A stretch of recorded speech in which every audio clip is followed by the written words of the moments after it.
The night comes alive with Gramophone.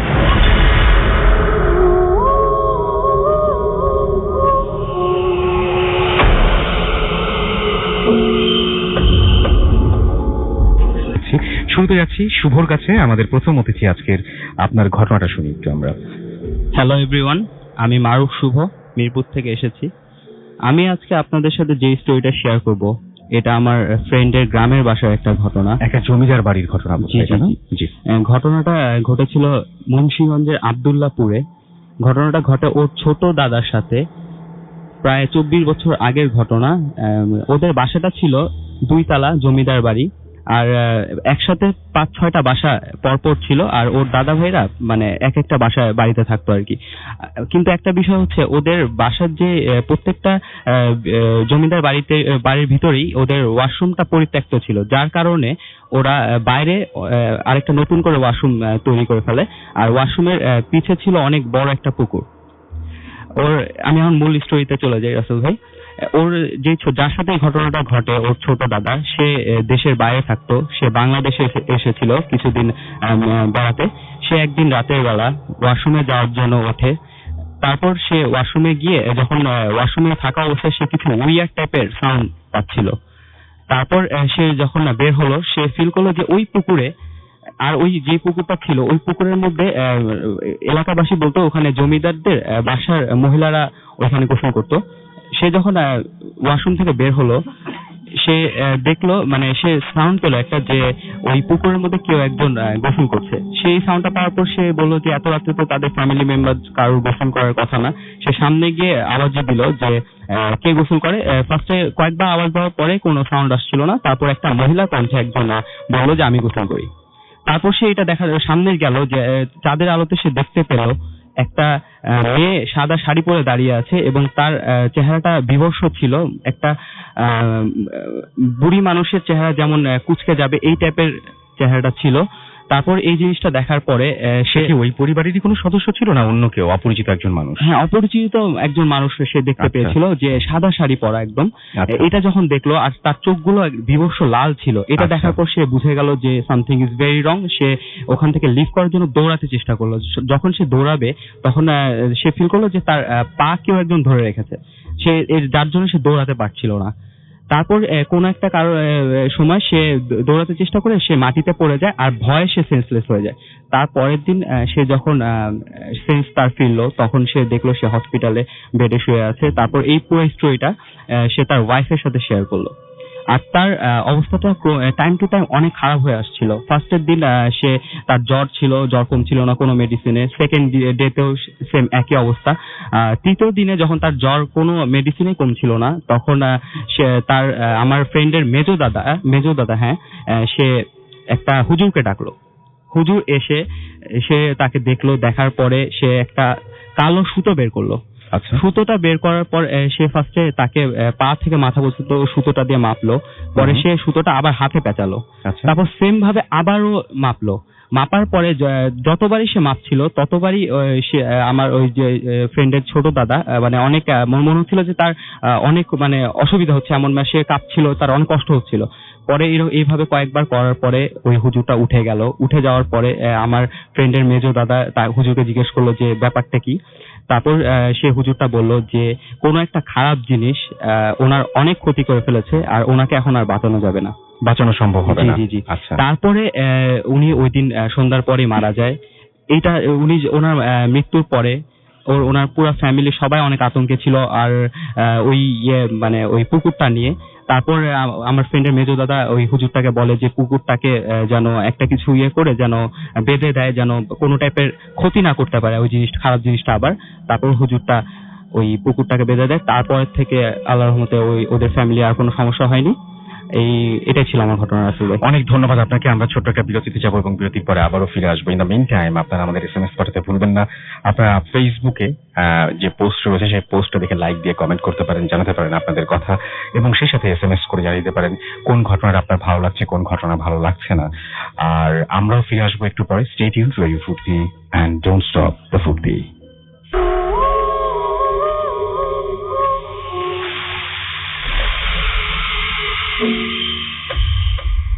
Welcome back. শুনছেন radio ফুর্তি, আর চলছে ভূত এফএম। আপনারা সবাই জানেন ভূত এফএম এখন আরো অনেক ভয়ানক উইথ গ্রামীণ ফোন, এবং আমার সাথে রয়েছে মাসুম আজকের অতিথিরা। আমাকে রাব্বি খুলনা থেকে এসএমএস করেছেন, তিনি ভূত এফএম এনজয় করছেন, বলছেন থাকবেন আমাদের সাথে। জিনান আমাদের সাথে আছেন এই মুহূর্তে, এবং তিনি বই সম্পর্কে জানতে চেয়েছেন, মেলায় বই সম্পর্কে জানতে চেয়েছেন। আমাদের বই একটা আসার কথা আছে, দেখা যাক। সাকিব আমাদের এসএমএস করেছেন মনি খুলনা থেকে। আরিফ যশোর থেকে আমাদের এসএমএস করেছেন আমাদের রিশাদ, এছাড়াও স্কাই আকাশ নারিন্দা ঢাকা থেকে আমাদের এসএমএস করেছেন। এমডি শাকিল খান বিপ্লব রাজশাহী থেকে এসএমএস করেছেন আমাদেরকে। ইরা মানিকগঞ্জ থেকে এসএমএস করেছেন এমডি অমিত বাড্ডা থেকে আমাদেরকে। রোহান নাটোর থেকে এসএমএস করেছেন। সিথি আমাদের মহাখালী থেকে এসএমএস করেছেন। আরমান আমাদের এসএমএস করেছেন বাড্ডা থেকে। সাজিদ এসএমএস করেছেন। সাব্বির প্রমি আমাদের এসএমএস করেছেন। রাতুল আমাদেরকে এসএমএস করেছেন। কবি ফারুক খান আমাদের এসএমএস করেছেন বড়াইগ্রাম থেকে। এছাড়াও এমডি এ কে ইমন আমাদের এসএমএস করেছেন চিটাগং থেকে। এবং সবাই ম্যাক্সিমাম লিসনার যারা রয়েছেন এখানে এই মুহূর্তে সবাই বলছেন যে প্রথম ঘটনা তাদের কাছে অনেক বেশি ভালো লেগেছে, এবং প্রথম ঘটনা ইন্টারেস্টিং ছিল আসলেই। ট্রু আমাদেরকে এ কে মোহাম্মদপুর থেকে এসএমএস করেছেন, এবং 21শে ফেব্রুয়ারি শুধু আমাদের নয়, আমার আনন্দেরই নয়, বেদনাও রয়েছে। অবশ্যই বেদনার তো অবশ্যই আমাদের 21শে ফেব্রুয়ারি মানে এই ভাই হারানোর বেদনা এখনো আমরা কাতর থাকি, সেই সাথে একই সাথে আমাদের গর্বে বুকটা ফুলে ওঠে, আমরা আনন্দিত হই যখন দেখি যে সারা পৃথিবী বরণ করে নিয়েছে এই দিনটিকে আন্তর্জাতিক মাতৃভাষা দিবস হিসেবে। রফিকুল্লাহ আমাদের এসএমএস করেছেন খুলনা থেকে আনোয়ার এবং তার ওয়াইফ আফরিন, এবং তিনি বলছেন যে আজকের যে শুরুতেই যে আমাদের যে যেটা ছিল যে আমাদের যে ছোট্ট যে একটা এপিসোড ছিল সেটা তার কাছে অনেক বেশি ভালো লেগেছে। আয়াত আমাদের এসএমএস করেছেন আমাদেরকে। আরো অনেকে আপনি যদি এসএমএস করতে চান মোবাইলের মেসেজ আপনি টাইপ করুন ফুর্তি FORTI ফুর্তি, স্পেস দিয়ে লিখুন আপনার নাম, স্পেস দিয়ে আপনার মেসেজ পাঠিয়ে দিন 9840 নাম্বারে। আর যারা ফেসবুকে লিখেছেন, অনেকদিন পর শুনছেন ফার্স্ট যে স্টোরিটা তার ভালো লেগেছে, লিখেছেন ফেসবুকে মারুফ হাসান, এছাড়াও এমডি বাদল হুসাইন লিখেছেন ভেরি নাইস স্টোরি। আমাদেরকে গাজী মুজাহিদ লিখেছেন 21শে ফেব্রুয়ারির শুভেচ্ছা আমাদেরকে। এছাড়াও SK রনি লিখেছেন যে ফার্স্ট যে স্টোরিটা তার কাছে ভালো লেগেছে। আমার যে পেজটা রয়েছে ভূতফম.রাসেল অর্থাৎ www.facebook.com/ভূতফম.রাসেল, সেখানে অনেকে লিখছেন, এবং আমাদের কাছে অনেকেই এখানেও লিখছেন, এবং আপনারা যদি লিখতে চান তাহলে চলে যান সেখানে। এবং এছাড়াও আরেকটা আমাদের পেজ রয়েছে www.radiofurti facebook.com/radio.furti, সেখানেও লিখতে পারেন। আমি একটা ঘটনা এখন একটু পড়ে শোনাতে চাই, আমাদের সাথে একজন শেয়ার করেছেন, সেই ঘটনাটা পড়ছি আমি। লিখছেন আমাদেরকে দেবজয় ভট্টাচার্য, তিনি পেশায় একজন ডাক্তার। লিখছেন, আমি ভূত এফএম এর একজন নিয়মিত শ্রোতা। শুক্রবার আমি আগেই ফ্রি হয়ে যাই ভূত এফএম শোনার জন্য। আগে ভূত প্রেতের ব্যাপারে আগ্রহ ছিল আনন্দ মিশ্রিত ভয় পাওয়ার জন্য, কিন্তু আমার সাথে এ ধরনের ঘটনা ঘটবে এটা কোনোদিন চিন্তাও করতে পারিনি। ঘটনাটা লিখে পাঠালাম, ভালো লাগলে পড়ে শোনাবেন। ঘটনাটি ঘটে সিলেটে। আমি তখন ওসমানী মেডিকেলে MBBS শেষ করে ইন্টার্নি করছি। আমি থাকতাম শহরের বাইরে একটা চা বাগানের এলাকায়। কেননা চা বাগানের অপরূপ সৌন্দর্যে আমি সবসময় মুগ্ধ। মেইন রোড থেকে 5 মিনিট হেঁটে যেতে হয় আমাদের বাসায়। সময়টা মার্চ মাস, মাথার ওপর তেতানো সূর্য। আমি মেডিকেল থেকে বাসায় ফিরছি। সিএনজি থেকে মেইন রোডে নামলাম। প্রচন্ড গরমে ঘেমে সারা শরীর ভিজে গেছে। মেইন রোড থেকে বাসার পথ ধরে হাঁটছি। হঠাৎ ডাক্তারবাবু বলে ডেকে আনুমানিক 13-14 বছরের একটা বাচ্চা মেয়ে পেছন দেখলাম যে দৌড়িয়ে আসছে। দেখে মনে হলো চা বাগানের কোনো শ্রমিকের মেয়ে। আমি দাঁড়ালাম, কাছে এসে মেয়েটিকে বলল, আপনি তো ডাক্তার, আমার মা খুব অসুস্থ, আপনি আমার মাকে সুস্থ করে দেন। প্রচন্ড রৌদ্র তেজ আর গরমের কারণে শরীর পুরো ক্লান্ত। এরপরেও আমি মেয়েটিকে না বলতে পারলাম না। জিজ্ঞেস করলাম, তোমাদের বাসা কোথায়? সে বলল, বাগানের ভেতরে। আমি আর কথা না বাড়িয়ে মেয়েটিকে অনুসরণ করতে লাগলাম। আনুমানিক 1 থেকে 1.5 কিলোমিটার হাঁটলাম। বাগানটা সেদিকে আরো বেশি ঘন ঝোপঝাড়ে ঢাকা। মেয়েটি কিছু সময় পরে বড় বড় গাছের ভেতর দিয়ে একজনের পায়ে হাঁটার রাস্তা ধরে এগোতে লাগলো। একপাশে ঘন জঙ্গল আর একপাশে চা বাগান। কিছু দূর এগোতেই চোখে পড়লো পুরনো শ্যাওলা ধরা একটা আধা পাকা বাড়ি। মেয়েটি দরজা ধাক্কা দিয়ে দরজাটি খোলার পরে দেখলাম এক মহিলা মেঝেতে পাটির ওপরে শুয়ে আছে। দেখেই বোঝা যাচ্ছে বেশ কিছুদিন আগে মহিলা প্যারালাইজড হয়ে গেছে, এবং কিন্তু কোনো চিকিৎসা করা হয়নি। মহিলার মুখ দিয়ে লালা ঝরছিল। আমার মাথায় তৎক্ষণাৎ চিন্তা আসলো যে ওনাকে এখনই হাসপাতালে নিতে হবে। অ্যাম্বুলেন্সকে ফোন করার জন্য মোবাইল বের করলাম, কিন্তু মোবাইলে ব্যালেন্স নেই। আমি হঠাৎ বেশ উত্তেজিত অনুভব করলাম। আমার মাথায় শুধু একটাই চিন্তা হতে লাগলো যে যে করেই হোক ওনাকে হাসপাতালে নিতে হবে। আমি আমার হাতের ব্যাগটা দরজার সামনে রেখে গাড়ি আনার জন্য মেইন রোডে বেরিয়ে গেলাম। মেয়েটি তখন পেছন থেকে বলতে লাগলো, আপনি আসবেন তো? আমি বললাম, তোমার মাকে এখনই হাসপাতালে নিতে হবে, আমি গাড়ি নিয়ে আসছি। একটা সিএনজি নিয়ে রওনা হলাম সেই বাড়ির উদ্দেশ্যে। সরু রাস্তাটির মুখে সিএনজি রেখে হাঁটা শুরু করলাম। কিছু দূর হাঁটার পরে সেই শ্যাওলা ধরা বাড়ির সামনে এসে দাঁড়ালাম। দরজা ধাক্কা দিতেই আমি হতবাক হয়ে গিয়েছি। ভেতরে কিছুই নেই। মনে হচ্ছে অনেক কাল যাবৎ বাড়িটি আর ব্যবহৃত হচ্ছে না। এমনকি ঘরের ভেতর কোনো আসবাবপত্রও নেই এবং কয়েকজন চা শ্রমিক হেঁটে যাচ্ছে। আমি জিজ্ঞেস করলাম, এখানে এক অসুস্থ মহিলা ও একটা বাচ্চা মেয়ে ছিল, তাদের কাউকে দেখছি না। ওনারা উত্তর দিলেন, মহিলা মারা গেছেন 5-6 মাস আগে। মারা যাবার দিন রাতেই মেয়েটি গলায় ফাঁস দিয়ে মারা যায়। আমি নির্বাকের মতো দাঁড়িয়ে রইলাম, মাথায় কোনো কাজ করছিল না মাথা। এবং তাহলে একটু আগে আমি কার সাথে এসেছিলাম? আমি আর থাকতে পারলাম না, জ্ঞান হারালাম। জ্ঞান ফেরার পরপরই আমি নিজেকে হাসপাতালের বেডে আবিষ্কার করলাম। পরে ওই ঘটনার ব্যাখ্যার জন্য অনেক জায়গায় গিয়েছি, অনেক সাইকিয়াট্রিস্টের কাছেও এর ব্যাখ্যা চেয়েছি। সবাই বলেছেন মতিভ্রম, প্রচন্ড গরম আর ক্লান্তিতে এমন হয়েছে। এমনও হতে পারে আমি ওই জায়গায় যাইনি, কিন্তু ব্যাপারটা মোটেই সেরকম ছিল না। আমি 100% নিশ্চিত আমি গিয়েছি, কারণ আমার রেখে আসা ওই ব্যাগটা ওই বাড়িতেই পাওয়া যায়। এই ঘটনার পুরোপুরি ব্যাখ্যা হয়তো নেই, আপনার কাছে থাকলে জানাবেন। এই ছিল ঘটনা এবং সেই ঘটনাটা আমরা পড়ে শোনালাম ঠিক যেভাবে লিখেছেন সেভাবেই। আশা করছি আপনাদের ভালো লেগেছে। আমরা SMS এ যাব, তবে তার আগে কিছু SMS পড়ে ফেলে। আনান আমাদের SMS করছেন আতিক, SMS করছেন এমনি নাদিম। একই বছর পরে তিনি শুনছেন সুজন বরিশাল থেকে লিখেছেন। মামুন গোল্লামারি খুলনা থেকে আমাদের সাথে আছেন এবং তিনি এবং তার ওয়াইফ সেতু ভূত FM শুনছেন। আমাদেরকে ফারিহা SMS করছেন জিগাতলা থেকে এবং তিনি ক্লাস 6 এ পড়েন। এই মুহূর্তে আমাদের সঙ্গে রয়েছেন রাকিব ভালুকা থেকে আমাদের সাথে রয়েছেন এবং প্রথম গল্পটা তার কাছে অনেক বেশি ভালো লেগেছে। ফুর্তি MD সজীব আমাদের সাথে রয়েছেন যশোর থেকে, তিনি SMS করেছেন। প্রতীক আমাদের সাথে নরসিংদী থেকে SMS পাঠিয়েছেন এবং আমাদের সাথে রয়েছেন। এছাড়া আমাদের সাথে রয়েছেন দেখতে পাচ্ছি আনিস নাটোর থেকে, শাহ আলম লিখেছেন অনেক ভালো লাগছে, জহিরুল ইসলাম মিরপুর 1 থেকে আমাদের সাথে রয়েছেন, দীপ্ত রয়েছেন লীরা রাজশাহী থেকে। ভালো লাগছে আজকের স্টোরিগুলো। বিপ্লব আমাদেরকে SMS করেছেন জিহাদ সহ আরো অনেকে। আমরা চলে যাচ্ছি আমাদের পরবর্তী অতিথির কাছে, তার ঘটনা শুনবো এবং শুরুতে আপনার নামটা একটু জানতে চাইবো এবং জেনে নিয়ে আপনি কোথা থেকে এসেছেন। সুপ্রিয় শ্রোতা, আমি নাহিয়ান সিদ্দিকী মিরপুর 1 থেকে আসছি। জি, শুনি আপনার ঘটনা। আমি যে ঘটনাটা আজকে শেয়ার করতে যাচ্ছি সেটা আমার বন্ধুর সাথে ঘটে যাওয়া ঘটনা। আমার বন্ধুর মামার সঙ্গে ঘটছে আর কি ঘটনাটা। তো মাওনা শ্রীপুরের ঘটনা আর কি। মামা পেশায় একজন দোকানি আর কি, উনি দোকান করেন। তো উনি যথারীতি বাজার শেষ হয়ে বাসায় যখন ফিরেন তখন রাত প্রায় 10টার মতো বাজে। তো বাসায় ফেরার সময় রাস্তার মধ্যে যখন বাসার কাছাকাছি চলে আসছেন তখন রাস্তার বাম পাশে ওনার বাড়ির কাছাকাছি দেখেন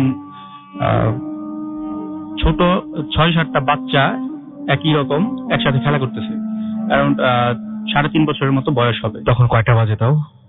রাত 10টার মতো। গ্রামের দিকে অনেক রাত তার মানে। জি, তারপরে শুনি। এরকম উনি ভাবছেন যে হয়তো বা প্রতিবেশীর বাড়ির ছেলেপেলেরা হয়তো বা এখনো খেলা করতেছে বাইরে। ওনার টাইমটা তখন ঠিক এত খেয়াল ছিল না আর কি। আচ্ছা। তখন উনি ভাবলেন যে ওনার বাচ্চাদেরকে ধমক দিবে আর কি, এত রাতে তোমরা এখানে কি করতেছো। তো যখন বাচ্চাদের কাছাকাছি গেল এবং বললো যে তোমরা এত রাতে এখানে কি করতেছো, এত রাতে খেলা করতেছো, বাসায় যাও না এখনো। তখন আপনার বাচ্চারা তাদের খেলা আপন মনে খেলতেছিল, খেলা হঠাৎ করে স্টপ করে দিল। তো স্টপ করে দিয়ে হঠাৎ করে মামার দিকে এমন ভাবে তাকাইলো যে বড়রা রাগলে যেরকম বড় বড় চোখ করে তাকায় এরকম লাল চোখ দিয়ে এরকম তাকাইলো। মামা ভয় পেয়ে গেছে। তো মামা ভয় পেয়ে বাসার মধ্যে ঢুকে গেছে। তো বাসায় যাওয়ার পরে এই ঘটনার কাউকে শেয়ার করে নাই, বাসার কারোর সঙ্গে বলে নাই। তো এরকম রাতে উনি যথারীতি ঘুমাইছে। পরদিন যখন আবার সকালবেলা দোকান করে রাতের বেলা যখন বাসায় ব্যাক করে তখন আবার ভালো করে যেই জায়গাটার মধ্যে ঘটনাগুলো দেখছিল এরকম ওইখানে ভালো করে তাকায় দেখলো কিছু দেখে নাই ওই দিন। তো উনি রাতে বাসায় আসার পরে খাওয়া দাওয়া করে ঠিকঠাক ঘুমায় গেছে আর কি, শুয়ে পড়ছে, ঘুমায় গেছে। তো ঘুমায় যাওয়ার পরে হঠাৎ করে মধ্যরাতের দিকে উনি স্বপ্ন দেখতেছেন আর কি, যে ওনার বাড়ির ওইখানেই ওই 6টা বাচ্চার সঙ্গে ওনার বাচ্চাটা খেলা করতেছে, 6টা বাচ্চার সাথে ওনার বাচ্চাটা খেলা করতেছে। তো ওনার বাচ্চার বয়স ওদের সেম এজের, 3.5 বছর ওনার বাচ্চার বয়স ছিল। তো হঠাৎ করে এরকম একটা ভয়ঙ্কর স্বপ্ন দেখে ওনার ঘুম ভেঙে গেল। ঘুম ভেঙে যাওয়ার পরে উনি ওনার বাচ্চার দিকে খেয়াল করলেন আর কি, যে বাচ্চা ঠিকঠাক আছে। তো উনি আবার বাচ্চাকে কাছে নিয়ে আবার ঘুমায় গেলেন। তো তৃতীয় দিন যেটা ঘটলো, তৃতীয় দিন উনি আবার একইভাবে বাসায় ফেরার সময় দেখলেন, খেয়াল করলেন, কিন্তু কোনো কিছু দেখতে পেলেন না। কিন্তু তৃতীয় দিনে উনি আবার একই স্বপ্নটা দেখলেন, সেম স্বপ্ন দেখলেন যে ওনার বাচ্চাকে নিয়ে ওরা খেলা করতেছে। তো ওই দিন ঘুম ভাঙার পরে দেখলেন যে খেয়াল করলেন যে বাচ্চা বিছানার মধ্যে নাই। আচ্ছা, উনি ওনার ওয়াইফকে ডাকলেন এবং উঠে দেখলেন যে রুমের দরজা খোলা। তো রুমের দরজা খোলা দেখে যে মানে গ্রামের বাড়ি, বারান্দা সহ বাড়ি আর কি, সামনে উঠান বিশাল। তো রুমের ভিতর থেকে বাচ্চা বের হয়ে ওদের যে 6টা বাচ্চা ছিল, ওই 6টা বাচ্চার 2টা বাচ্চার সঙ্গে আর কি, 2টা বাচ্চার সাথে বারান্দার মধ্যে খেলা করতেছে, আর 4টা বাচ্চা উঠানের মধ্যে, ওরা 4 জন আলাদা খেলা করতেছে। তো ওনার বাচ্চাটাকে নিয়ে 2টা বাচ্চা আর কি উঠানের দিকে যাচ্ছে। এমন সময় মামা টের পায়া ওনার বাচ্চাটাকে আর কি জড়ায় খুলে নিছে, আর একটা বাচ্চাকে ওই ওদের যে 6টা বাচ্চা, ওদের একটা বাচ্চাকে পা দিয়ে লাথি দিছে। তো লাথি দেওয়ার পরে ওই ওনার বাচ্চাটা কোলে নিয়ে মামা রুমে চলে আসছে আর কি, আর ওরা 6 জন একসাথে হয়ে চলে গেছে। তো ওই দিন আর কোনো প্রবলেম হয় নাই, কিন্তু মামার প্রবলেমটা হয়েছে ওনার ভোরে পরদিন সকালবেলা থেকে আপনার প্রচুর জ্বর, রাসেল ভাই। তো এমন জ্বর আসছে মামার, এই জ্বরে আপনার সারাদিন পার হইলো, বিকালবেলা থেকে ওনার ডান পাটা নাড়াচাড়া করতে পারতেছে। তো আপনার এই পা এরপর থেকে প্যারালাইজ হয়ে গেছে আর কি, মামা এখন এই অবস্থায় আছে। এবং সেই রাত্রের ঘটনাটার ফলশ্রুতিতে এটা হয়েছে। হ্যাঁ, এখন পর্যন্ত মামার এই অবস্থা, মানে ওনার পা পর্যন্ত সেটা ঠিক হয়নি। ওকে, আমরা আরো একটা ঘটনা শুনলাম এই মুহূর্তে, এবং আমার কাছে ফেসবুকে দেখতে পাচ্ছি অনেকে লিখছেন, আমাদেরকে রায়হান ইসলাম তিনি শুনছেন, হৃদয় আমাদেরকে বলছেন যে স্টোরিটা দারুণ, একটু কিছুক্ষণ আগে পাঠিয়েছেন। শামীম আহমেদ আমাদের লিখেছেন সুন্দর লাগছে, শুনছি ভাই, ভালো লাগছে। আমাদেরকে আদনান আহমেদ আকাশ এসএমএস করেছেন আমাদেরকে দেখতে পাচ্ছি। এছাড়াও রোমিও সজীব, এছাড়াও আমাদের এসএমএস না, এগুলো সব এখানে কমেন্ট করেছেন তারা। এছাড়াও দেখতে পাচ্ছি আমাদেরকে মুন এখানে কমেন্ট করেছেন। এছাড়াও দেখতে পাচ্ছি যে আমাদেরকে আদনান সরকার এখানে কমেন্ট করেছেন। সবাই যাচ্ছেন ভয়, আরো বেশি ভয়। তো আমার মনে হয় যে ভয়ের জন্যই আরো একটা ঘটনা পড়ে শোনাই, এবং তারপরে আমরা আবার আমাদের অতিথির কাছে আসবো। এই ঘটনাটা আমার কাছে বেশ ভয়ের মনে হচ্ছে, আমি জানি না যে আপনাদের কাছে ভয়ের লাগবে কিনা। যারা এই মুহূর্তে বাসায় রয়েছেন, দেখেন তাদের কাছে ঘটনাটা কেমন লাগে। লিখছেন, আসসালামু আলাইকুম রাসেল ভাই, আমি আবিদ, আমি যশোর ক্যান্টনমেন্ট কলেজের একজন স্টুডেন্ট। আমার পক্ষে স্টুডিওতে এসে ঘটনা শেয়ার করা সম্ভব না, তাই লিখে পাঠালাম। যদি আপনাদের ভালো লাগে পড়ে শোনাবেন। আমার নিজের সাথেই ঘটে যাওয়া 2টি ঘটনা। প্রথম ঘটনাটি আজ লিখছি। ঘটনাটা মাত্র কয়েকদিন আগেই ঘটে যাওয়া, আর ওই দিনের আগে পর্যন্ত আমি ভূতাত্ত্ব বা প্যারানর্মাল অ্যাক্টিভিটিস জাতীয় বিষয়গুলো বিলিভ করতাম না। জানুয়ারি মাসের 17 তারিখ রাত 2টা বাজে আমি ঘুমানোর জন্য বিছানায় যাই। একটু রাত করেই ঘুমাতে যাওয়া, এবং আমার অনেক দিনের এটা অভ্যাস। আমি ঘুমানোর চেষ্টা করছিলাম, কিন্তু আমার ঘুম আসছিল না। এমন সময় আব্বা আম্মার রুমের দরজা খোলার আওয়াজ শুনলাম। আব্বা ওয়াশরুমে যাবেন বুঝতে পারলাম, এবং বলে রাখা ভালো, আমার ঘর থেকে বের হয়ে একটা করিডোর বা রুমের সাথেই একটা সিঙ্ক, আর মিররটার পাশেই আব্বা আম্মার রুম। তারপর একটা রুম ডান হাতে বাড়ির এক্সিট ডোর। তাই আব্বাকে ওয়াশরুমে যেতে হলে অবশ্যই আমার রুমের সামনে দিয়ে যেতে হবে। আমি ওনার হেঁটে যাওয়া বুঝতে পারলাম। তারপর উনি ওয়াশরুমে লাইট অন করলেন। লাইটের হালকা আলো আমার দরজার ফাঁক দিয়ে আমার ঘরে এসে পড়েছে। তারপর ওয়াশরুমের দরজা খোলা এবং বন্ধ করার আওয়াজও আমি পেলাম। অনেকক্ষণ জেগে আছি, তাই আমার ওয়াশরুমে যাওয়া প্রয়োজন ছিল। আমিও ওয়াশরুমে যাওয়ার জন্য উঠে পড়লাম। আমার ঘরের দরজা খোলার পর আমি একটু অবাক হলাম। দেখলাম ওয়াশরুমের লাইট অফ আর দরজাও বন্ধ। আমি ভাবলাম আমি হয়তো ওনার ফিরে যাওয়া বুঝতে পারিনি, যদিও এটা মোটামুটি অসম্ভব। তারপরও ভাবলাম রাতের সময় চারিদিক নিঃশব্দ থাকে, তাই হয়তো আমি অন্য কিছু নড়ার আওয়াজ কেই ভুল ভেবেছি। তারপর সব ভুলে গিয়ে লাইট অন করে ওয়াশরুমে ঢুকলাম। কয়েক মুহূর্ত পর আমার কেমন যেন অস্বস্তি হতে লাগলো। মনে হতে লাগলো কেউ আমাকে দেখছে, আমার পাশেই আর কেউ আছে। কারো নিঃশ্বাস নেয়ার হালকা আওয়াজ যেন আমি পাচ্ছি এবং গরম হাওয়া অনুভব করতে পারছি। যদিও তখন আমাদের এখানে যথেষ্ট শীত ছিল। আমি কাজ শেষ করে দ্রুত ওয়াশরুম থেকে বের হয়ে আসলাম। ওয়াশরুমের মুখ ধোয়া হয়নি, তাই ডাইনিং রুমের পাশের সিঙ্কে এসে আমি মুখ ধুচ্ছিলাম। তখনও আমার মনে হচ্ছিল আমার পেছন পেছন কেউ বা কিছু একটা এসছে। মুখ ধোয়ার জন্য মিররের সামনে দাঁড়িয়ে প্রথমবার মুখে পানি দিলাম। তখন পর্যন্ত সব ঠিকঠাক ছিল, বাট পরের বার মুখে পানি দিয়ে মিররে তাকাতেই আমার মুখের পাশেই একটা মুখ দেখতে পেলাম, যেটা ছিল একটা মৃত মানুষের মুখের মতো, কিন্তু খুব রাগান্বিত এবং বিষণ্ণ আমার কাছে লাগলো। এবং আমি আবার মুখে পানি দিলাম। ভাবলাম আমি হয়তো ভুল দেখছি, কারণ আমি শুনেছি রাতে ঘুম থেকে উঠে হঠাৎ মিররের দিকে তাকালে অনেককেই এরকম ভুল দেখে। যদিও আমি আসলে ঘুম থেকে উঠে আসিনি, আমি জেগেই ছিলাম। তারপর আবার মিররের দিকে তাকাতেই আবারও আমি ওই মুখটা দেখতে পেলাম, কিন্তু এবার একটু দূরে।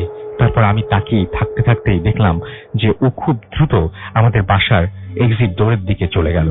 তখন আমি খালি চোখে সেটা দেখতে পাচ্ছি। তারপরে সেটা ভ্যানিশ হয়ে গেল। দেখলাম বাড়ির এক্সিট ডোরটা খোলা, কিন্তু কখনোই রাতে এই ডোরটা খোলা থাকে না। তালা চাবি আম্মার ঘরেই থাকে, তাই অন্য কারো পক্ষেই এটা খোলা সম্ভব নয়। ভাবলাম আজ হয়তো তালা দিতে ভুল হয়ে গেছে বা ভুলে গেছেন তারা। তাই আমি দ্রুত এগিয়ে দরজা দিতে যাচ্ছিলাম, কিন্তু ওখানে গিয়ে আমি পুরো অবাক হয়ে গেলাম। বাইরে সবকিছু একদম পরিষ্কার দেখা যাচ্ছে, যেন সকাল হয়ে গেছে। আমি আর থাকতে পারলাম না, বাইরে বেরিয়ে গেলাম। আমার জীবনে আমি এমন সুন্দর সকাল কখনো দেখিনি। বাড়ির সামনে সবকিছু হালকা বৃষ্টির পানিতে ভেজা, গাছের পাতাগুলো হালকা ভেজা, মনে হচ্ছে যেন সত্যি স্বপ্নের মতো। আমার মনে হলো আমাকে একটা ছবি তুলতেই হবে, কারণ আমি সুন্দর সকাল আমি কখনোই দেখিনি। আমি পকেট থেকে হাত দিতে দেখলাম আমার পকেটে আমার মোবাইল আছে, যদিও তখনও সেটা আমার পকেটে থাকার কথাই না, কারণ আমি কখনো ঘুমাতে যাওয়ার সময় মোবাইল আমার কাছে রাখি না। অবশ্য তখন আমার মাথায় এটা ছিল না। যা হোক, আমি মোবাইলটা দিয়ে ছবি তোলার জন্য ক্যামেরা অন করতে গেলাম এবং ক্যামেরার স্ক্রিনে আমি তাকাতেই আমি পুরো হতবাক। এটা আমি কি দেখছি? আমি দেখলাম 7 জন সন্ন্যাসী টাইপের মানুষ একটা খাটিয়া ধরে নিয়ে যাচ্ছে। তাদের শরীরের স্ক্রিন থেকে যখন সামনের দিকে তাকিয়েছেন তখন তিনি দেখেছেন, এবং তাদের সবার শরীরে সাদা কাপড় এবং খাটিয়াতে লাশও আছে। আগরবাতিও জ্বলছিল, এবং ঠিক সেই মুহূর্তে আমি আগরবাতির যে অ্যারোমা, যে ঘ্রাণ, সেই ঘ্রাণটা আমি পাচ্ছিলাম। এবং আমার স্ক্রিনের বাইরে যখন তাকালাম, কিন্তু সেখানে কিছুই নেই। আমি তার মানে যখন মোবাইলটা দিয়ে আমি একটু বুঝিয়ে বলি যে মোবাইলটার যখন তিনি থ্রু দ্য লেন্স দেখছিলেন তখন তিনি দেখছিলেন এই দৃশ্যটা। যখন তিনি সামনে তাকিয়েছেন তখন তিনি দেখছেন যে না, এরকম কোনো কিছুই ঘটছে না। আমি আবার স্ক্রিনে তাকালাম এবং আমি আবার ওই দৃশ্য দেখলাম, এবং তখন আমার মোবাইলটা আমার হাত থেকে পড়ে গেল। আমার মোবাইলটা কাদায় মাটিতে মেখে গিয়েছিল।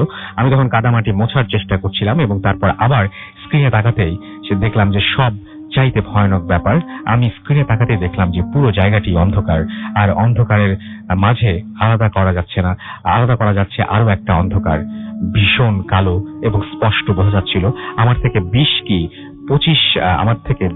25 হাত দূরে সেটা আছে, আমার দিকে তাকিয়ে আছে এবং এক দৃষ্টিতে। আর সেই আগের মুখটা কিন্তু আগের চেয়ে অনেক বেশি ভয়ানক। আমি তাকিয়ে থাকতে থাকতেই ওটা আমার দিকে এগিয়ে আসলো। আমি আর তাকিয়ে থাকতে পারিনি, এক দৌড়ে ঘরে ঢুকে যাই এবং ঘরের দরজা বন্ধ করে আমি মশারির মধ্যে ঢুকে তারপর লেপের মধ্যে গিয়ে চোখ বন্ধ করে শুয়ে পড়ি।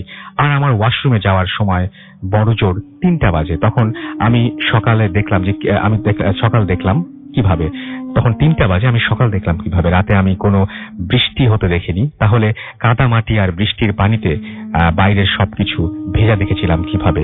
নিজের উপর ভীষণ রাগ হচ্ছিল কেন আমি বাইরে গিয়েছিলাম, কিন্তু সব ভাবতে ভাবতেই দরজায় বাতাসের একটা ঝাপটা আর খুব বিশ্রী একটা গন্ধ পেলাম। আমি তখন অলরেডি কাঁপছি। আমার ঘরের জানালাগুলো আমাদের ঘরের জানালাগুলো আটকানো থাকে এবং শীতের জন্য আমি জানালায় খুব জোরে নিঃশ্বাস ফেলার শব্দও শুনতে পাচ্ছিলাম। এবং তারপরে একে একে অনেক ঘটনাই একসাথে ঘটতে লাগলো এবং আমার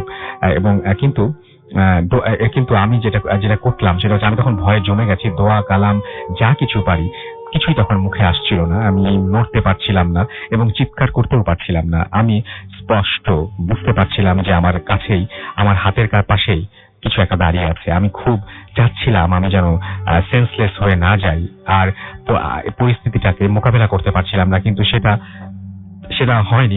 এবং আমার সারা শরীর ঘেমে যাচ্ছিল। আমার মশারিটা তুলে ওটা ভেতরে ঢুকলো কিছু একটা, যেটা দেখছিলেন তিনি, এবং আমি ওটার উপস্থিতি আমার পায়ের কাছে টের পাচ্ছিলাম এবং লেপের নিচে থেকেও আমি সবকিছুই টের পাচ্ছিলাম। আমার পায়ের ওপর ভীষণ ভার অনুভব করছিলাম এবং কিছুক্ষণ পর সেটা সরে গেল। আমি ভাবলাম আমি বোধহয় আবার এবারের মতো বেঁচে গেছি। লেপের ওপর মুখ বের করতেই দেখি ওটা আমার পায়ের কাছে ভেসে আছে একটু ওপরে। ভীষণ ঘাবড়িয়ে যাই আমি এবং আমি নিশ্চিত হয়ে গেলাম যে আমি আজকে আর বাঁচবো না। আমি তখন তাকিয়ে থাকতে ওই জিনিসটা আমার বুকের ওপর চেপে বসলো এবং আমার গলা চেপে ধরলো। আমি বাঁচার জন্য ধস্তাধস্তি করতে লাগলাম এবং ওর স্পর্শ আমি ভীষণ ভাবে মানে অনুভব করতে লাগলাম এবং ওর মুখ থেকে রক্তের মতো কিছু একটা ঝরছিল। কতক্ষণ ধস্তাধস্তি করেছিলাম জানি না, দম বন্ধ হয়ে আসছিল আমার। এবং ঠিক তখনই আম্মার গলার আওয়াজ পেলাম এবং উনি আমাকে ডাকছেন এবং তখন ফজরের আজানও হচ্ছে এবং আমি দেখলাম যে ওটা তখন জাস্ট সরে গেল। মোটামুটি এটাই ছিল ঘটনা। এবং সকালে যখন আমি বিছানা থেকে উঠি সারা শরীর আমার ভীষণ ব্যথা ছিল এবং দেখলাম যে বিছানায় অনেকটা জায়গায় লালচে কিছু একটা দাগ, এবং এটাই ছিল ঘটনা। এবং পরবর্তীতে তিনি বলছেন যে মোবাইলটাতেও যেটা ছিল সেটা হচ্ছে কাদামাটির দাগ ছিল। সুতরাং সেই জিনিসটা কোনোভাবে মেলানো যাচ্ছে যে রাতের বেলায় তিনি আসলে কি দেখেছিলেন, কি এক্সপিরিয়েন্স করেছিলেন। এবং আমার কাছে এই ঘটনা সবচেয়ে বেশি অদ্ভুত লেগেছে যে আমি অনেক ঘটনা শুনেছি যে অনেকে দেখেছেন, অনেক কিছু ফলো করেছেন, কিন্তু আপনার বাসায় ওয়াশরুমে আপনি হঠাৎ করে কিছু একটা দেখলেন এবং সেটা যদি একটা মৃত মানুষের মুখের মতো কিছু একটা হয়, তারপরে সেই মানুষটাকে আপনি নিজের অজান্তেই ফলো করতে শুরু করলেন এবং তারপরে ঘরের বাইরে বেরিয়ে যেতেই আপনি দেখলেন যে রাত 3টা বাজে, তখন আপনার খেয়াল নেই, বাইরেটা পুরো সকাল হয়ে গেছে। এবং এমন একটা সকাল, এই সকালের মধ্যে একটা ভয়ঙ্কর সৌন্দর্য রয়েছে। এত সুন্দর সকাল আপনি কখনো দেখেননি। তাহলে সত্যিই ভয় লাগার কথা। এরপরে আপনাদের ভয় লাগছে কিনা আমি জানি না, তবে আমার মনে হয় ভয় পাওয়া উচিত। এই ঘটনা যখন আমি পড়ি তখন হচ্ছে অদ্ভুত লেগেছে। এবং তারপর আপনি যখন ঘরে ফিরে আসলেন, পুরো রাতটাই আপনার কাছে এরকম একটা ভয়ঙ্কর রাত গেল। কেমন হবে যদি এইরকম একটা ঘটনা আজকে রাতে আপনার সাথে ঘটে? আমার মনে হয় ঘটনা না ঘটা পর্যন্ত অনেকেই হয়তো বুঝতে সমস্যা হয় বা ভয় পেতে সমস্যা হয়, কিন্তু যাদের ঘটে খুব ছোটখাটো একটা ঘটনা ঘটে। আমি যখন আপনাকে বলি যে আমি কালকে রাত্রের বেলায় শুয়েছিলাম, তখন দেখছিলাম যে আমার জানালায় টক টক করে একটা শব্দ হচ্ছিল এবং খুব ভয় পেয়েছিলাম। শুনতে আপনার ভয় লাগবে না, কিন্তু যে ওই সময় একা থাকেন এবং যিনি সেই শব্দটা অনুভব করেন তার তো খবর হয়ে যায়। কথা হবে আরো ঘটনা শোনাবো আপনাদেরকে। তার আগে একটা ছোট্ট বিরতি নিতে হবে আমাদের। বিরতির পরে আবারও ফিরে আসছি। সেই পর্যন্ত আশা করছি আমাদের সঙ্গেই থাকবেন, কোথাও যাবেন না। স্টে টিউনড টু রেডিও ফুর্তি এন্ড ডোন্ট স্টপ দ্য ফুর্তি।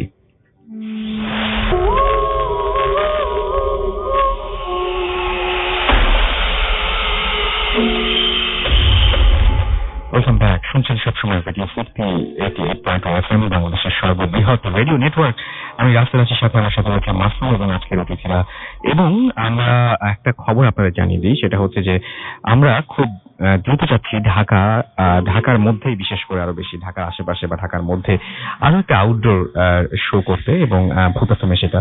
এবং আপনাদের কাছে যদি এরকম কোনো জানা থাকে যে ঢাকার বাইরে বা ঢাকার আশেপাশে যদি এরকম কোনো জায়গা থাকে যে জায়গাটা খুব ভয়ঙ্কর এবং যে জায়গা থেকে আমরা সরাসরি ভূতাশ্রম সমস্ত অতিথিদের নিয়ে যেখান থেকে ভূতাশ্রম করতে পারি, এরকম যদি কোনো জায়গা আপনাদের জানা থাকে অবশ্যই নাম, ঠিকানা এবং ফোন নাম্বার সহ আপনারা আমাদের জানিয়ে দিবেন। আমরা সেখানে চলে যাবো আমাদের সমস্ত অতিথিদের নিয়ে এবং একটা সেরকম ভয়ঙ্কর রাত আমরা কাটাবো, যেটা আমরা অতীতেও করেছি, আপনারা সবাই জানেন।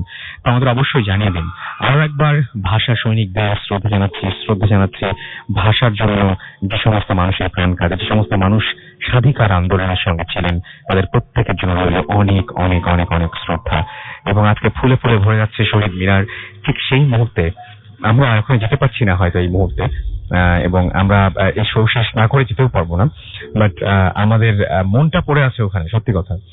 এবং এখন যেটা করব সেটা হচ্ছে যে কিছু SMS পড়তে চাই। আমাদেরকে মিলি SMS করেছেন, লিখেছেন আই লাভ ভূত FM। আমাদেরকে মুরাদ SMS করেছেন নারায়ণগঞ্জ থেকে, এবং আমাদেরকে রনি ফরিদপুর থেকে SMS করেছেন, এবং তিনি বলছেন আজকের এপিসোড ওর কাছে অনেক ভালো লাগছে।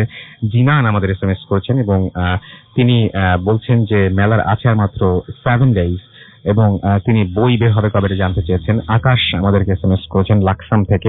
আমাদেরকে SH আবরার SMS করেছেন এবং লিখেছেন যে আই লাভ ভূত FM। ইমন আমাদের SMS করেছেন, আজকের স্টোরিগুলো তার কাছে ভালো লাগছে। SM দীপ্ত মিরপুর 2 থেকে আমাদের SMS করেছেন, এবং আমাদেরকে SMS করেছেন দেখতে পাচ্ছি নাবিসা লালবাগ থেকে। লাস্ট স্টোরিটা তার কাছে অনেক ভালো লেগেছে। আমাদেরকে আমি এখানে দেখতে পাচ্ছি গানের প্রশংসা চলছে না। গানের যে শুরুতে যে গান হচ্ছে সেই গানে আমার গলা খুব একটা পাওয়া যায়নি, পাওয়া গেছেন মানে যার গলা পাওয়া গেছে তিনি আসলে বস পাবলিক। আমাদেরকে নাবিসা SMS করেছেন লালবাগ থেকে, এবং আমাদেরকে খুলনা থেকে সন্ধি SMS করেছেন আমাদেরকে SH আবরার। আমাদেরকে আনিকা SMS করেছেন, AKM সুজন আমাদের SMS করেছেন, হানিফা আমাদের SMS করেছেন, আমাদেরকে SMS করেছেন অরিন ম্যামিসিং থেকে, আমাদের SMS করেছেন রনি, এছাড়াও মেহেদি আমাদের SMS করেছেন শেরপুর থেকে, আমাদেরকে এছাড়াও পুনাম SMS করেছেন, এছাড়াও SMS করেছেন রফিকুল ইসলাম আজির আমাদের SMS করেছেন, রিদ্ধি আমাদেরকে SMS করেছেন, সোহেল রানা আমাদের SMS করেছেন আরো অনেকে। ফেসবুকেও দেখতে পাচ্ছি অনেকে আমাদের এখানে কমেন্ট করেছেন। আজকে অন্যরকম ভয় লাগছে রাসেল ভাই, প্রকৃতপক্ষে অনেক গল্প ভালো হচ্ছে। আজ অনেকদিন পর এইরকম একটা এপিসোড শুনছি। এইটা রেডিও ফুর্তির পেজে আমার প্রথম কমেন্ট পড়বেন। আমাদের এই কমেন্টটা করেছেন তানজিব তারিক। ওকে, আমাদেরকে অদৃশ্য বালক রাব্বি লিখেছেন যে আজকে সবকিছু অন্ধকার করে প্রথম শুনছি। আমাদেরকে মশিউর রহমান বাবু লিখেছেন নাইস স্টোরি। আমাদেরকে এছাড়াও দেখতে পাচ্ছি নয়ন আহমেদ লিখেছেন যে ভূত FM রক্স। আপনাদের জন্য আপনাদের ঘটনা পাঠান, আপনারা সেই জন্যই ভূত FM এর ঘটনাগুলো মাঝে মাঝে এরকম অনেক মানে আমরা রেগুলারই পাই, তারপরে মাঝে মাঝে কিছু ঘটনাগুলো এত অদ্ভুত লাগে। আমাদেরকে মেহেদি হাসান রনি লিখেছেন যে জোশ হচ্ছে ভাইয়া। আমাদেরকে দেখতে পাচ্ছি এছাড়াও লাস্ট স্টোরিটা ভালো লাগলো লিখেছেন মুন। আমাদেরকে এছাড়াও দেখতে পাচ্ছি এখানে আমাদেরকে আরিয়ান রবিন লিখেছেন আই লাভ ভূত FM। আমাদেরকে কৌশিক হাসিব এখানে কমেন্ট করেছেন এসকে রনি সর্দার কমেন্ট করেছেন। আমাদের এখানে হচ্ছে আর্টিস্ট রিফাত, এছাড়াও MD শান্ত আমাদের এখানে কমেন্ট করেছেন, রিফাত ইমরান আমাদের এখানে কমেন্ট করেছেন, দুলাল স্কেচ আমাদের এখানে কমেন্ট করেছেন, সুইট কমেন্ট করেছেন। আমাদের এখানে হচ্ছে MD বোরহান হাসান, শুভ্র মেঘ আমাদের এখানে কমেন্ট করেছেন, MD সাগর, ইব্রাহিম হাওলাদার, মেহরাব হাসান মিলন, এছাড়াও দেখতে পাচ্ছি যে জন ফ্র্যাঙ্কস্টাইন ওকে আমাদের এখানে কমেন্ট করেছেন, এবং আমাদের এখানে আরো অনেকেই আচ্ছা তিনি বলেছেন যে ইউ নো হোয়াট ওয়াইল আচ্ছা তিনি ঘুমানোর সময় তিনি নিজের শরীর তিনি হচ্ছে মানে তিনি অনুভব করতে পারেন যে তিনি নিজে যে তার অস্তিত্ব অনুভব করতে পারেন, এবং তিনি এখানে সো আপসেট। আচ্ছা এটার কোনো উত্তর আমাকে অবশ্যই জানা নেই কেন আপনার এরকম মনে হয়। আপনি যখন ঘুমের মধ্যে থাকেন তখন তো আপনার বোঝার কথা না, কিন্তু যদি ঘুমাতে যাওয়ার পরে বিছানায় যাওয়ার পরে যদি এরকম আপনার মনে হয় যে হঠাৎ করে যে আপনি আপনার শরীরটাকে অনুভব করতে পারছেন না, তাহলে ব্যাপারটা খুব অন্যরকম হওয়ার কথা আছে। আচ্ছা যাই হোক, আমাদের এখানে আরো অনেক কমেন্ট করেছেন। মামুনুল হক চৌধুরী আমাদের এখানে কমেন্ট করেছেন, ইতিয়া আসিম আমাদের এখানে কমেন্ট করেছেন আরো অনেকে। আপনি যদি কমেন্ট করতে চান এবং আপনি যদি কানেক্টেড থাকতে চান ফেসবুকের সাথে চলে যান www.facebook.com/radio.furti, www.facebook.com/bhutfm.russell and John Frankenstein। আপনার নামটা খুব সুন্দর। আচ্ছা, আমরা যদি SMS করতে চান তাহলে মোবাইলের মেসেজ অপশনে গিয়ে টাইপ করুন ফুর্তি FORTI ফুর্তি স্পেস দিয়ে লিখুন আপনার নাম, স্পেস দিয়ে আপনার মেসেজ পাঠিয়ে দিন 9840 নম্বরে। আমরা চলে যাব আমাদের পরবর্তী ঘটনায়। আমরা যাব আবার শুভর কাছে, তার কাছে একটা ঘটনা শুনে আসবো। শুনি আপনার ঘটনা শুভ। হ্যালো এভরিওয়ান, মারুফ শুভ এগেন। এখন আপনাদের সাথে আমি যে স্টোরিটা শেয়ার করব এটা আমার কাজিন রাসেলের সাথে ঘটে যায়। এই ঘটনাটা ঘটেছিল টাঙ্গাইলে। টাঙ্গাইলে সে তার ফ্রেন্ডদের সাথে গিয়েছিল এক ফ্রেন্ডের বাসায়। টাঙ্গাইলের সেখানে গিয়ে সে জানতে পারে যে টাঙ্গাইলের কচুলিপানা গ্রামে একটা বাসা আছে, যে বাসায় কেউ একদিনের বেশি থাকতে পারে না। এটা শুনে তার ফ্রেন্ডরা সবাই ইন্টারেস্টিং হয়ে সে বাসায় যায়। সেখানে গিয়ে দেখে একটা পরিত্যক্ত বাসা, চারপাশে অনেক গাছপালা ছিল, আর বাসাটার সামনে শ্মশান ঘাট ছিল। তারপরে তারা ওই দিন রাত্রেবেলা ওই বাসার মধ্যে স্টে করার চিন্তা ভাবনা করে। তারপর আশেপাশে এলাকাবাসীর কাছ থেকে জানতে পারে যে ওই বাসার যে টয়লেটটা ছিল, টয়লেটের পাশে অনেক বাঁশ গাছ ছিল, বাঁশ ঝাড় ছিল। এখন ওই বাঁশগুলো রাতের বেলা টয়লেটের গেটের সামনে নুয়ে থাকে আর কি। এটা তারা জানতে পেরে তারা আরো একটু ইন্টারেস্টিং হয়ে যায়। তার একটা রুমের মধ্যে 7টা ফ্রেন্ড ছিল। তারপর তারা রাত্রি স্টে করলো। রাত 12টা বেজে গেল, কিছু হলো না তখনও। এমনিতে টাঙ্গাইলে রাত 12টা অনেক রাত হয়ে যায়। তারপর রাত 1টা গেল, 2টা, তারপর 3টার সময় আমার কাজিন বাইরে গিয়ে দেখলো যে ওই বাসগুলো ঠিকই ওই ওয়াশরুমের গেটের সামনে নুয়ে আছে। এটা দেখা মানে সে যাওয়ার পরপরই বাসগুলো সাথে সাথে উঠে গেল আবার। এটা দেখে সে অনেক ভয় পেয়ে যায়, আর সেখানে দাঁড়িয়ে তার ফ্রেন্ডদেরকে ডাকতে থাকে। 2বার ডাকার পরে তার কোনো ফ্রেন্ডই তার আওয়াজটা শুনতে পাচ্ছিল না। সে দৌড়ে গিয়ে তাদেরকে ডাক দেয়। তারা সে জায়গায় যায়, গিয়ে দেখে কোনো কিছুই নেই। তারা কোনো সাউন্ড, তার ডাকার সাউন্ডও পায়নি, আর তারা সেখানে কোনো বাসের আওয়াজও পায়নি বাইরে থেকে। তারপর সে আরেকটু ভয় পেয়ে যায়। তারপর ওই দিনই রাত 3:45-এর দিকে আমার কাজিন আবার ওই বাসগুলো শব্দ পায়। আর ভয়ানক ব্যাপার হচ্ছিল যে আমার কাজিন একাই ওই শব্দগুলো পাচ্ছিল, কিন্তু তার ফ্রেন্ডরা কেউই ওই শব্দগুলো পাচ্ছিল না। তারপর তারা আমার কাজিনের সাথে বাইরে গেল, আবার তার কথা শুনে তার কথা বিলিভ করলো না। তারা মনে করলো মজা করছে। আমার কাজিন এবারে মানে ওই বাস ঝাড়ের উপরে দেখলো একটা ব্ল্যাক শ্যাডো। সেটা দেখার পর সেই দেখলো এটা, আর তার কোনো ফ্রেন্ড দেখছিল না বিষয়টা। ওই দিন রাতের বেলা আমার কাজিনের সাথে আরো অনেক ধরনের উইয়ার্ড বিষয় হয়েছে। আর ভয়ানক ব্যাপার হচ্ছে যে এটা আমার কাজিনই শুধু মানে ফিল করতে পারছিল, আওয়াজগুলো শুনতে পাচ্ছিল, কিন্তু আর তার কোনো ফ্রেন্ডরাই এটা শুনতে পাচ্ছিল না। এই ছিল আমার ঘটনা রাসেল ভাই। Thank you very much. অনেক ধন্যবাদ আপনাকে আপনার ঘটনার জন্য। আমরা পরবর্তী আরো একটা ঘটনায় যাব। ইন দ্য মিন টাইম আপনারা অবশ্যই আমাদের ইমেল করে কিন্তু ঘটনা পাঠাতে ভুলবেন না, এবং এটা অনেক বেশি ইম্পর্টেন্ট।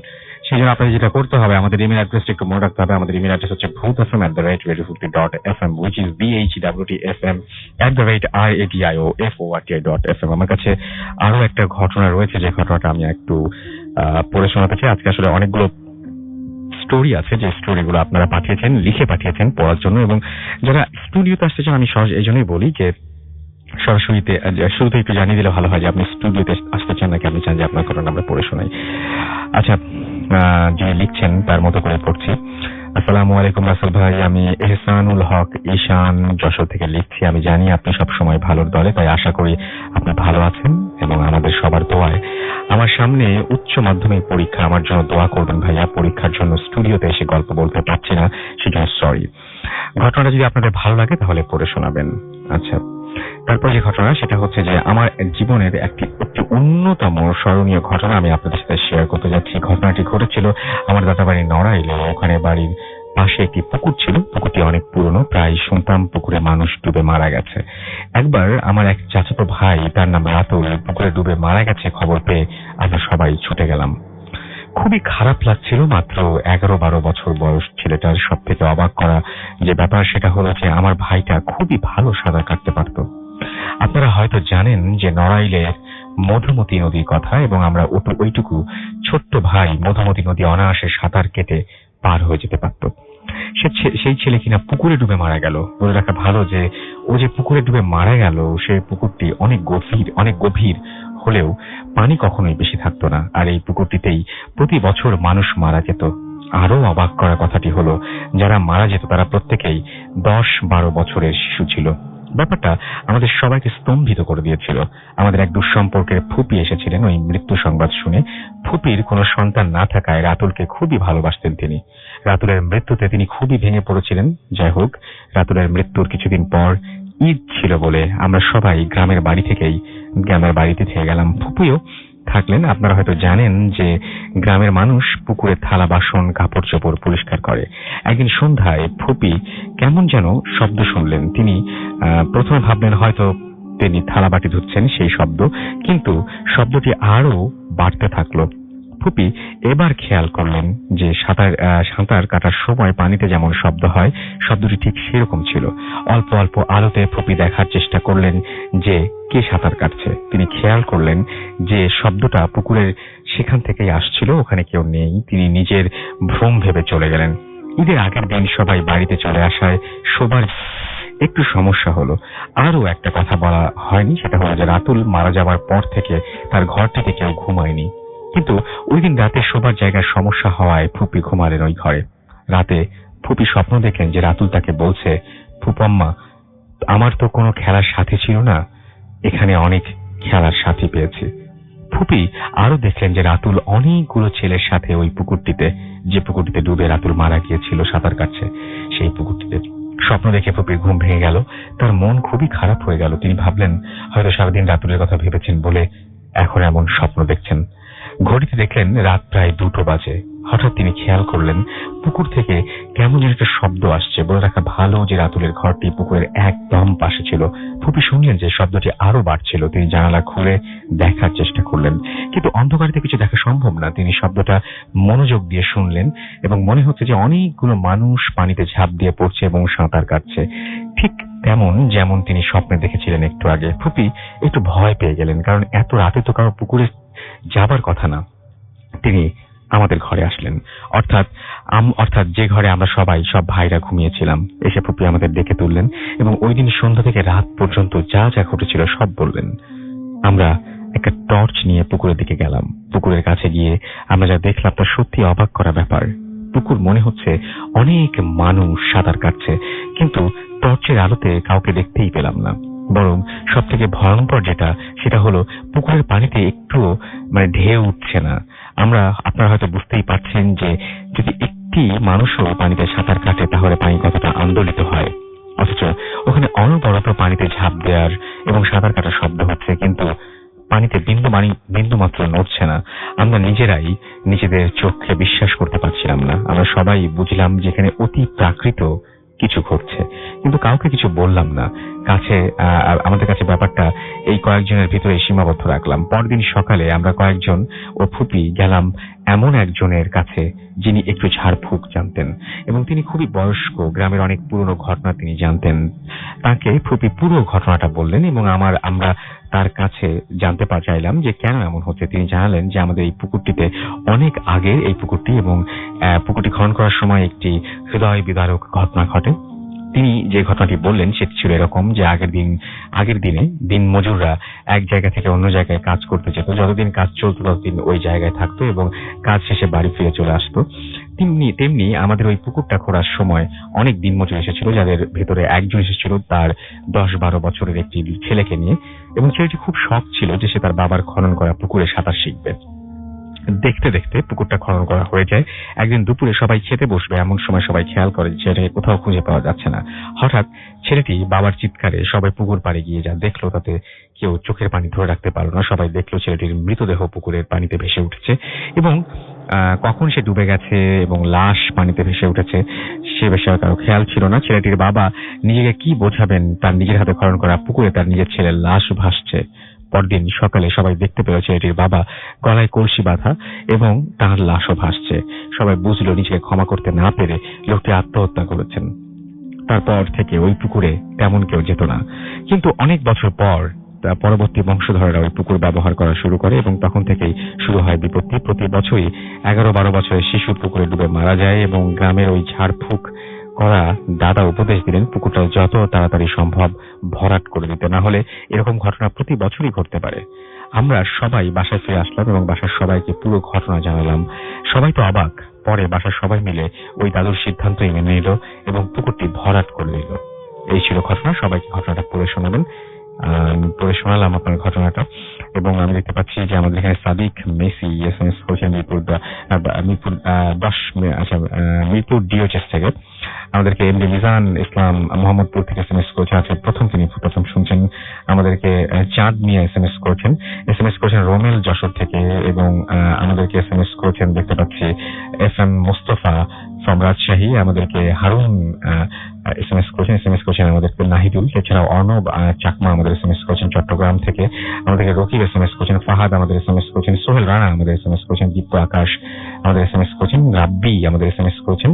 এছাড়াও দেখতে পাচ্ছি আমাদেরকে দীপ্ত 26 আরো অনেকে এসএমএস করেছেন জিহাদ এসএমএস করেছেন, তামিম ওসমান, এছাড়াও রিয়াদ আমাদের এসএমএস করেছেন সৈকত সহ আরো অনেকে। আপনি যদি এসএমএস করতে চান মোবাইলের মেসেজ অপশনে গিয়ে টাইপ করুন 40 FORTI 40 স্পেস দিয়ে লিখুন আপনার নাম স্পেস দিয়ে আপনার মেসেজ পাঠিয়ে দিন 9840 নাম্বারে। যদি আমাদের ইমেইল করতে চান, আমাদের ইমেল অ্যাড্রেস হচ্ছে bhutfm@radiofurti.fm, which is bhwtfm@radiofoorti.fm। আপনার নাম, ঠিকানা এবং ফোন নাম্বার সহ আপনার জীবনে ঘটে যাওয়া সেরা ঘটনাগুলো লিখে পাঠিয়ে দিন আমাদের কাছে। ছোট্ট বিরতিতে যাব আমরা, এবং বিরতির পরে আবারও আমরা ফিরে আসবো। সেই পর্যন্ত আশা করছি আপনারা আমাদের সাথেই থাকবেন, এবং এরপরে আমাদের নতুন কিছু অতিথি আসবে, সেই অতিথিদের নিয়ে আসার ব্যাপার রয়েছে। সো স্টে টিউনড রেডিও ফুর্তি এন্ড ডোন্ট স্টপ দ্য ফুর্তি।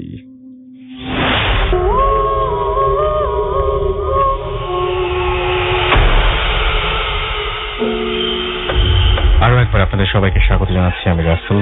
শুনছেন সবসময় রেডিও ফুর্তি 88.0 FM, বাংলাদেশের সর্ববৃহৎ রেডিও নেটওয়ার্ক, আর চলছে ভূত এফএম। এবং আপনারা সবাই জানেন যে ভূত এফএম এখন আরো অন্যরকম উইথ গ্রামীণ ফোন এবং আপনাদের সহযোগিতা পেতে আমরা যেতে চাই বহু দূর। আমাদেরকে যারা SMS করতে চান তারা মোবাইলের মেসেজ অপশনে গিয়ে টাইপ করুন ফুর্তি FORTI, ফুর্তি স্পেস দিয়ে লিখুন আপনার নাম, স্পেস দিয়ে আপনার মেসেজ পাঠিয়ে দিন 9840 নাম্বারে। আর যারা আমাদের ইমেইল করতে চান, আমাদের ইমেল অ্যাড্রেস হচ্ছে bhutfm@radiofurti.fm, which is bhwtfm@radiofurti.fm। যারা আমাদের ঘটনা পাঠাবেন ইমেইলে, তাদেরকে একটু রিকোয়েস্ট করবো যে শুরুতেই আপনারা আপনাদের ঘটনাটা জানিয়ে দিন। ঘটনা শুরুতে জানিয়ে দিন যে আপনারা স্টুডিওতে আসতে চান নাকি আপনারা চান যে আপনার ঘটনাটা আমরা পড়ে শোনাই। যারা দেশের বাইরে রয়েছেন তারা সরাসরি ঘটনা রেকর্ড করে পাঠিয়ে দিতে পারেন। আমাদের দুটো ফেসবুক পেজ রয়েছে, www.facebook.com/radio.furti এবং www.facebook.com/bhutfm.russell। এই দুটো জায়গায় গিয়ে আপনারা লাইক দিতে পারেন, কমেন্ট করতে পারেন, এবং আপনাদের সমস্ত অনুভূতির কথা, আপনাদের সমস্ত মানে পছন্দ অপছন্দের কথা আমাদেরকে জানিয়ে দিতে পারেন। আমি দেখতে পাচ্ছি যে লাস্ট ঘটনাটি শোনার পর ভীষণ ভয় পেলাম, রাসেল ভাই লিখেছেন। রিফাত ইমরান আমাদেরকে আখতার SMS করেছেন, এবং তার কাছে ভূত এফএম ভালো লাগছে সেটা তিনি জানিয়েছেন, এবং আমাদেরকে ঢাকা থেকে লিখেছেন মন ভরা কষ্ট, এবং তিনি ভূত এফএম শুনতে তার কাছে খুব ভালো লাগে। আমাদেরকে এছাড়াও এটা ফেসবুক থেকে পড়ছে, কিন্তু আমাদেরকে এখানে আরো অনেকেই কমেন্ট করেছেন, এবং রুমেলের কাছে খুব ভালো লাগছে আজকে ভূত এফএম, এবং আমাদেরকে দেখতে পাচ্ছি আনিসুর রহমান লিখে আসলে ভাই আজ ভূত এফএম ভালো এবং ভয়ঙ্কর লাগছে, আরো বেশি ভয়ঙ্কর লাগার জন্য এখন আমি একটা ভয়ঙ্কর জায়গায় একা বসে শুনছি। ওকে, আমাদেরকে ছাড়াও তাহিদুল ইসলাম শ্রাবণ লিখেছেন যে তার কাছে ভালোই লাগছে ভূত এফএম। আমাদেরকে এছাড়াও আরো অনেকেই কমেন্ট করছেন এখানে দেখতে পাচ্ছি, এবং আপনি যদি কমেন্ট করতে চান তাহলে আমি একটু আগেও বলেছি। আমাদেরকে জাহিদ হাসান লিখেছেন স্টোরিগুলো নাইস হচ্ছে, সব ফেসবুক থেকে কিন্তু পড়ছি। মেহরা হোসেন মিলন আমাদের লিখেছেন আই লাভ ভূত এফএম। আমাদেরকে রোহান লিখেছেন 21শে ফেব্রুয়ারি শুভেচ্ছা সবাইকে, সবাই ভালো থেকো। আমার ভাইয়ের রক্তের রাঙানো 21শে ফেব্রুয়ারি, আমি কি ভুলিতে পারি, ছেলে হারা শত মায়ের অশ্রু গড়ায় ফেব্রুয়ারি, আমি কি ভুলিতে পারি। আমরা চলে যাব আমাদের পরবর্তী অতিথির কাছে। আমাদের সাথে এই মুহূর্তে জয়েন করেছেন আরেকজন গেস্ট। আপনার নামটা একটু প্লিজ করবেন এবং জানিয়ে দিন যে আপনি কোথা থেকে এসেছেন। হাই এভরিওয়ান, আমি শাহাদাত বলছিলাম, ময়মনসিংহ ফুলবাড়িয়া থেকে এসেছি। জি। তো আমি যে ঘটনাটি বলতে যাচ্ছি সেই ঘটনাটি আমার নিজের মাধ্যমে হয়েছিল। তখন প্রায় 2004 কি 2005 ঘটনা, তখন অনেক ছোট। তো আমরা সবাই তখন ক্রিকেট খেলার জন্য খুব পাগল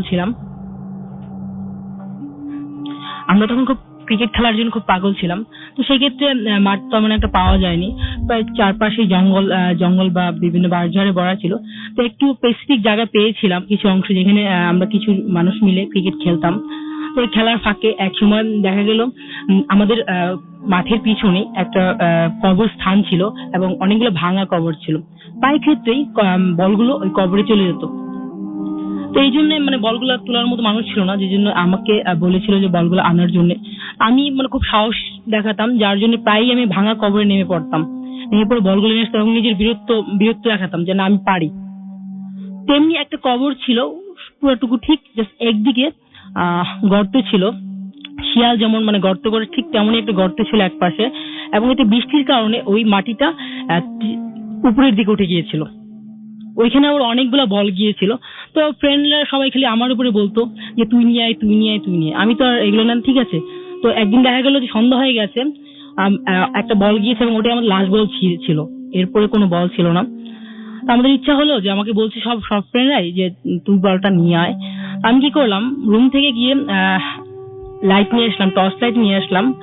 যাওয়ার পর আমি ওই কবরের ভিতরে মাথা দিলাম এবং ভিতরে অনেক অন্ধকার, কিচ্ছু দেখা যাচ্ছে না। আপনার সেই সাহস তখন হয়েছিল, আপনার তখন কি ভয় লাগেনি একদমই? তেমন একটা ভয় লাগেনি আমার। কি জন্য ভয়টা লাগে না যদি একটু মানে আমার বলের ইচ্ছার জন্য এই ভয়টা লাগেনি। তখন আমার মাথায় কাজ করেনি যে এই ভূত পেট এগুলো নিয়ে, তখন এই মাথা তখন তো অনেক ছোট, একটু ভয় নিয়ে কোনো টেনশনই তখন ছিল না আপনার কাছে? কারণ আমি তো ভাঙা কবরে উঠেছিলাম। আচ্ছা, এই জন্য আমার ভয়টা করেনি।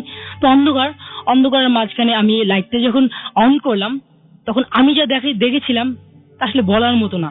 তারপর স্তব্ধ হয়ে গিয়েছিলাম ওই জিনিসটা দেখার সময়, এবং প্রচন্ড জোরে শব্দ করি, এবং সেই শব্দের কারণে কি দেখেছিলেন বলেননি? হ্যাঁ, সেটা হচ্ছে একটা বাচ্চা দেখেছিলাম, খুব ছোট, বলতে গেলে 3 দিন কি 4 দিনে যে বাচ্চাগুলো থাকে ওরকম বাচ্চা দেখেছিলাম, কিন্তু মাথাটা ছিল বড়, এবং ওই বাচ্চাটা বসেছিল, যা কখনোই পসিবল না। একটা 3-4 দিনের বাচ্চার মাথা অনেক বড় এবং চোখগুলো লাল ছিল। যখন আমি শব্দ করলাম, আমার ওইদিকে 2টো ফ্রেন্ড ছিল, তো 2টো ফ্রেন্ড কি করলো, আমার পা ধরে টান দিল, তাতে আমার বুকের এখানে ব্যথা পেয়েছিলাম, হাতের এখানে ব্যথাও পেয়েছিলাম। তখন আমি কিছু বলতে পারিনি, আমি শুধু দৌড় দিয়ে বাসা পর্যন্ত গিয়েছিলাম। তো এরপর থেকে প্রতি রাতেই মাঝে মাঝেই আমি বাচ্চাটাকে দেখতাম স্বপ্নে, কিছু বলতো না, যাতে বাচ্চাটা এইভাবে বসে থাকতো, বা আমি যদি একা থাকতাম ঘরের কোণে বাচ্চাটাকে দেখতাম। সেই বাচ্চাটা কি বলতো, মানে তার ভাষাটা কি ছিল সেটা আমি জানতাম না। এখন কি দেখেন? না, এখন দেখি না বলতে গিয়ে, তারপর আমার এক দাদা ছিল, দাদার সাথে মানে দাদার কাছে জিনিসটা বলি, দাদা বলার পর সে আমাকে পানি পোড়া খাওয়ায় এবং ঝাড়ফুঁক করে, তারপর থেকে এটা দেখি না। ওকে, আমরা পরবর্তী অতিথির কাছে যাব, এবং তার আগে আমি একটু বলি যে উনি যখন আমাদেরকে মানে ইমেলটা করেন, তখন তিনি লিখেছিলেন যে তার এই এক্সপেরিয়েন্স রয়েছে, এবং তিনি আমাদের প্রশ্ন করে ইমেলটি পাঠিয়েছিলেন যে এরকম এক্সপেরিয়েন্স কারো কাছে আছে কিনা। আমি তারপরে তাকে ফোন করি এবং তার কাছে কনফার্ম হই, এবং তিনি আমাদের জানান যে হ্যাঁ, এই ঘটনা পুরোপুরি সত্য, এবং তিনি দেখেছেন, এবং তারপরে রাতের বেলায় বহুবার সেই মানুষটিকে তিনি স্বপ্ন দেখেছেন, এবং কেন দেখেছেন তার কোনো ব্যাখ্যা তিনিও জানেন না, সুতরাং আমার তো জানার কথাই না। এবং এই ব্যাখ্যা কি আপনাকে তখন নিশ্চয়ই কেউ দিতে পারেনি যে কেন এরকম দেখেছেন। তো যাই হোক, আমরা আমাদের পরবর্তী অতিথির কাছে যাব, এবং আপনার নামটা প্লিজ একটু বলবেন, তারপর আপনার ঘটনায় যাব। হ্যালো লিসেনার্স, আমি আকরাম হোসেন রুবেল। আমি আসছিলাম মোহাম্মদপুর থেকে। আমি পড়াশোনা করি শ্যামলী আইডিয়াল পলিটেকনিক ইনস্টিটিউট। আচ্ছা, আর যে ঘটনাটা আমি এখন আপনাদের সাথে শেয়ার করব, সেই ঘটনাটা ঘটেছে আমার এক কাকার সাথে। তো আমার এক কাকার সাথে যেভাবে হোক একটা পরী আসর করে। তো ওনাকে প্রতিদিন উনি যে রুমে থাকতেন, ওনার টেবিলের ড্রয়ার, খুবই অদ্ভুত। সেই সাথে আমি যে খাবারটা দিত, সেই খাবারটার নামটা আমি আর বললাম না, শুধু খাবারই বলি আমরা, ঠিক আছে? কোন একটা খাবার দিয়ে যেত সেই ঘরের মধ্যে, না সেটা? ঠিক আছে, শুনি তারপরে। হ্যাঁ, ওনার ড্রয়ারের মধ্যে যে কোনো একটা খাবার দিয়ে যেত। তো খাবারের যে বাকি অংশটুকু মানে ফেলে দেওয়া হতো, মানে কোনো খোসাযুক্ত খাবার, খোসাযুক্ত খোসা ফেলতে হবে এরকম একটা খাবার, সেটা রেগুলার দিয়ে যেত। তারপরে কি হতো বলেন? মানে খুব ইন্টারেস্টিং জিনিসটা, খুব ইন্টারেস্টিং। না বললে শ্রোতারা কি বুঝবে? না, আমার মনে হয় খাবার বলাটাই বেটার। হ্যাঁ, যাই হোক, যে কোনো একটা খাবার দিয়ে যেত। তো খাবারের যে বাকি অংশ ফেলে দেওয়া হতো। তো প্রতিদিন আমরা যদি একটা খাবার খাই বা যে বাকি অংশ যদি এক জায়গায় ফেলে রাখি, তখন সেটা কিন্তু অনেক স্তূপ হয়ে থাকে। তো একদিন আমার কাকাকে আমার আম্মু জিজ্ঞাসা করে, যেহেতু আমার আম্মু তো আমার কাকার ভাবি হয়, সে তো একটু দুষ্টামি করে বলতে পারে। আমার কাকার নাম ছিল বেল্লাল। তো আমার কাকাকে আমার আম্মু জিজ্ঞাসা করে যে, বেল্লাল তুই এত মানে এই খাবারগুলো কোথায় পাস? হ্যাঁ, তারপর আমার আম্মু কাকা আমার আম্মুকে জিজ্ঞাসা করে, উনি বাসা থেকেও বের হতেন না, বা ওনার নিয়ে আসা বাইরে থেকে এরকম কোনো সম্ভব ছিল না? আচ্ছা, তারপরে মানে ওনার টেবিলের ড্রয়ারের ভিতরে মানে ড্রয়ার তালা মারানো, কিন্তু ড্রয়ারটা যখন খুলে দেখতে পেত যে প্রতিদিন সে ঠিক একই খাবার দিয়ে যেত। হ্যাঁ, তারপর আম্মু যখন জিজ্ঞাসা করে যে, বেলাল তুই এত খাবার কোথায় পাস? তারপরে আমার কাকা আমার আম্মুকে বলে যে, আমার আম্মু তখন আমার কাকার চাচাতো ভাইয়ের বউ আর কি। তো ওনার যা আপন যে ভাবি আর কি, ওনার আপন ভাবির কথা বলতে, যে আমার ভাবিকে জিজ্ঞাসা করেন যে হ্যাঁ খাবার কোথায়। তারপর আমার আম্মু যখন ওই আমার চাচিকে জিজ্ঞাসা করে যে, ভাবি আপনি কি বেলালকে এই জাতীয় কি কোনো খাবার দেন কিনা? হ্যাঁ, তারপর আমার চাচি বললো কই না তো। তো আম্মু বললো তাহলে ও প্রতিদিন এই খাবারগুলো কোথায় পায়? তারপর যাই হোক, আমরা সবাই জানি এটা, কিন্তু কারো বিশ্বাস হয় না যে এটা মানে আশ্চর্য একটা ব্যাপার। ড্রয়ারের মধ্যে তালা মারা থাকে, কিন্তু ড্রয়ারের ভিতরে এরকম খাবার তালা মারা থাকে। হ্যাঁ, তালা মারা থাকে। ওকে, আচ্ছা, তারপর হলো একদিন কিন্তু মিষ্টি এনে রেখে দেয়। হ্যাঁ, মিষ্টি। হ্যাঁ, তারপরে মানে ওনার মিষ্টিটা খুবই কমন, তারপরে সেই মিষ্টি চলে আসলো। জি। তারপর আরেকটা ইন্টারেস্টিং ব্যাপার হলো, যেটা আমি ইমেলও লিখিনি আপনাকে। হ্যাঁ, পরে আমার আম্মুকে যখন ফোন করি, তখন আম্মু আমাকে বলে আর কি, হ্যাঁ, যেটা হলো আমার ওই কাকাকে দিয়ে ওনার এক বোনের বাড়িতে পিঠা পাঠায়। হ্যাঁ, পিঠা সাধারণত আপনার হাড়ের মধ্যে বা ওই যে বলের মধ্যে উপরে পত্রিকা বা কাগজ জাতীয় কিছু দিয়ে মোড়ানো থাকে, কিন্তু ওটার ভিতরে পর্যন্ত কিন্তু মিষ্টি দিয়ে দিচ্ছে মানে পথের মধ্যে। যখন ওনার বোনের বাড়িতে গিয়েছিল তখন খুলছে, তখন তো আশ্চর্য ব্যাপার যে মিষ্টি আসলো কোথায়, কিন্তু বাড়ি থেকে দিয়েছি পিঠা কিন্তু এর ভিতরে মিষ্টি চলে আসছে। তারপরে যাই হোক একদিন যখন ওনার মানে বাড়িতে রোজ ড্রয়ের মধ্যে একই রকম মিষ্টির প্যাকেট, পুরো একটা মিষ্টির কার্টন দিয়ে রাখছে, তখন তো এটা পুরা মানে আশ্চর্যজনক। তখন বাড়ির সবাইকে ডাকছে কাকা, যে আপনারা কেউ বিশ্বাস করেন, আপনাদেরকে যে বলতেছে যে আমার মানে এটাকে কে এনে রেখে দেয়। হ্যাঁ, তারপর ওই মিষ্টি কিন্তু রাসেল ভাই আমি নিজেও খাই। হ্যাঁ, এটা খুব অদ্ভুত ব্যাপার। আপনি নিজে খেয়েছেন? হ্যাঁ, আমি নিজেও খেয়েছি। আমার এটুকু মনে আছে যখন আমি 3 কিংবা ক্লাস 4 এ পড়ি। আপনার মনে থাকারই কথা। হ্যাঁ, এটা মনে থাকার কথা। তারপরে যেটা হলো যে মানে সবাই তো বিশ্বাস করে না যেহেতু মিষ্টি, তারপরে মিষ্টি সবাই খাইলো। খাওয়ানোর পরে উনি কিন্তু আবার এমনিতে ডাক্তারি করতেন, কিন্তু মানে এমনিতে আসে না অনেকেই ডাক্তারি পড়াশোনা করে, পড়াশোনা ছাড়াই কেমন সেটা হলো ওনার এক মামা মানে বাজারে ডাক্তারি করছিল।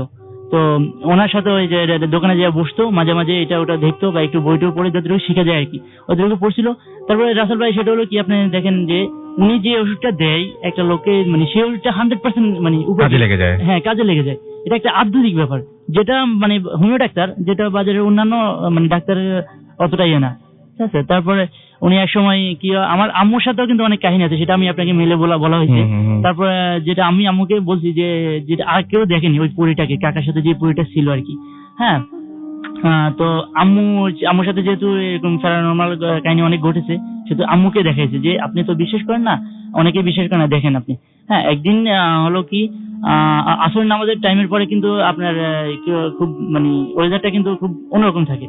তো বিকেলে আমরা সবাই উঠোনের মধ্যে, তারপর আমার আম্মুকে ডেকে উঠানে এক কোনায় নিয়ে ডেকে দেখাইছে যে বাগানের একদম বাড়ির এক কোনায় অনেক বড় একটা কাঠবাদাম গাছ ছিল, কাঠবাদাম গাছের একদম মগডালে, আর আসলে একদম মানে মগডাল যেগুলো একদম পাতলা, একদম খুব চিকন, ওগুলোতে কিন্তু একটা মানুষ শুয়ে থাকা যায় না ভাই।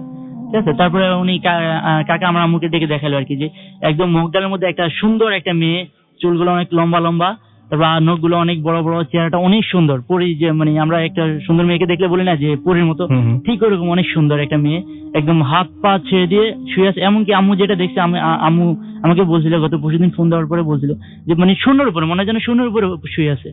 হ্যাঁ, তারপরে আম্মু দেখার পরে আর কি সবাইকে বলছে যে হ্যাঁ আমি দেখছি এরকম এরকম। আর আরেকটা কথা হলো যে রাসেল ভাই, সেটা হলো যে কাকাকে কিন্তু অনেকবার তাকে নিয়েও গিয়েছিল, এবং তাকে কিন্তু আমরা যেটা জানি যে অনেকের কাছ থেকে শুনে আসছে যে পরীর একটা দেশ আছে, জিনপরীদের একটা দেশ আছে, ওনাকে কাকাকে নিয়ে যায় পরীর দেশে, কাকাকে নিয়ে যায়, কাকাকে অনেক কিছু খাওয়ায়, মানে খেতে বলছে, মানে অনেক খাবার দিয়েছে, কাকা খায়নি। আপনার কাকা, তারপরে আমি একটু শর্টকাট করে দিই, আপনার কাকা তারপরে তো তিনি বিয়েও করেন এমনি স্বাভাবিক, মানে পরীকে না সাধারণ মানুষকে বিয়ে করেন, এবং তারপরে সেই সংসারটা তার থেকে নেই। জি জি।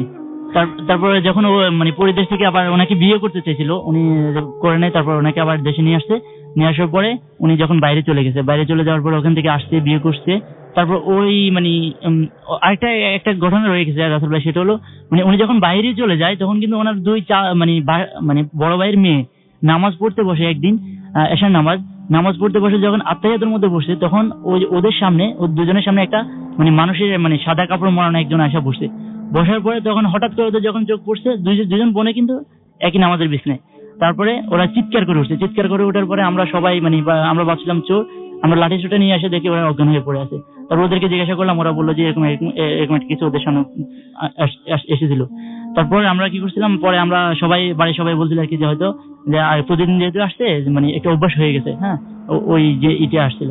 তারপর যে রাসেল ভাই উনি বিয়ের বাইরে চলে গেছে, বাইরে থেকে এসে বিয়ে করছে।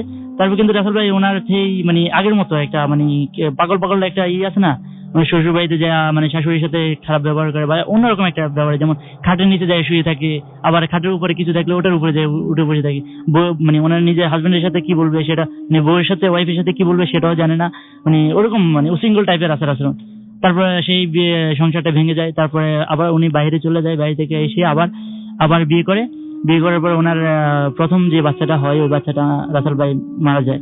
কিন্তু কি কারণে মারা গেছে যা বা বাড়ির সবাই ধরে নিচ্ছে যে যেহেতু ওই পরীটাকে বিয়ে করেনি বা ওই পরীটা অনেকদিন ওনার সাথে কোনো ক্ষতি করেছে। আপনার মামার এখনকার অবস্থা কি? আমার কাকা আঙ্কে রাসেল ভাই সে এখন বাড়িতে আছে, এখনো মানে মাঝে মাঝে করে, এখনো সেই পাগলামিটা মাঝে মাঝে করে। কিন্তু এই পরীকে তার মানে হচ্ছে আপনাদের বাসায় আপনার কাকা ছাড়াও আরো কয়েকজন দেখেছেন, তার মানে আপনার মা দেখেছেন? জি জি, সেটা হলো রাসেল ভাই, সেটা হলো আমার আম্মু যেটা বলছে, আমার আম্মুর সাথে কিন্তু অনেক ডেঞ্জারাস কাহিনী আছে, যেটা আমি আপনাকে বলবো নেক্সট টাইম। ওকে। হ্যাঁ, সেটা হলো আমার আম্মু যেটা বলছে, সেটা মনে করেন যে আপনার সাথে যদি বা আমার সাথে যদি কোনো ভূত পেতনি বা পরি এরকম কোনো আসর থাকে, তাহলে কিন্তু আমি দেখবো ওই জিনিসগুলা। হ্যাঁ, সেই কারণে মানে আম্মু দেখছে, আর কেউ দেখতে পারে। আপনাকে অনেক ধন্যবাদ আপনার ঘটনার জন্য, এবং আমরা পরবর্তী ঘটনায় যাব, তবে তার আগে আমাদের বিরতি নিতে হবে, এবং তার আগে আমরা একটু জানিয়ে দিই যে আমাদের যে এসএমএস করতে চান তাহলে মোবাইল মেসেজ অপশনে গিয়ে টাইপ করবেন ফুর্তি, FOORTI ফুর্তি, স্পেস দিয়ে লিখবেন আপনার নাম, স্পেস দিয়ে আপনার মেসেজ পাঠিয়ে দেবেন 9840 নাম্বারে। যদি আমাদের ইমেল করতে চান তাহলে আমাদের ইমেল অ্যাড্রেস হচ্ছে bhutfm@radiofurti.fm, which is BHWTFM@radiofurti.fm। আপনার নাম, ঠিকানা এবং ফোন নাম্বার সহ আপনার জীবনে ঘটে যাওয়া সেরা ঘটনাগুলো লিখে পাঠিয়ে দিন আমাদের কাছে। যদি আমাদেরকে আপনারা যারা দেশের বাইরে থেকে আছেন, যারা দেশের বাইরে থেকে আমাদের ঘটনা পাঠাতে চান, তারা সরাসরি ঘটনাটা আমাদেরকে অবশ্যই আপনারা সরাসরি রেকর্ড করে অডিও ক্লিপটি পাঠিয়ে দিতে পারেন আমাদের কাছে। আর আরেকটা কথা, সেটা হচ্ছে আমাদের ফেসবুকের পেজে আপনারা অবশ্যই আসতে পারেন, এবং সেখানে গিয়ে আমরা যেহেতু সারা সপ্তাহ জুড়েই আপনাদের এই লেখাগুলো পড়ি এবং খুব মনোযোগ দিয়েই পড়ি এবং পড়ার চেষ্টা করি, সুতরাং সেখানে এসে আপনারা কমেন্ট করতে পারেন। আমাদের ফেসবুক অ্যাড্রেস হচ্ছে www.facebook.com/radio.furti এবং www.facebook.com/bhutfm.russell। আপনাদের একদম সবসময়ের মতো এখনো সহযোগিতা কামনা করছি। আবারও ফিরে আসছি একটু পরে ছোট্ট একটা বিরতির পরপরই, সুতরাং কোথাও যাবেন না। স্টে টিউনড রেডিও ফুর্তি এন্ড ডোন্ট স্টপ দ্য ফুর্তি।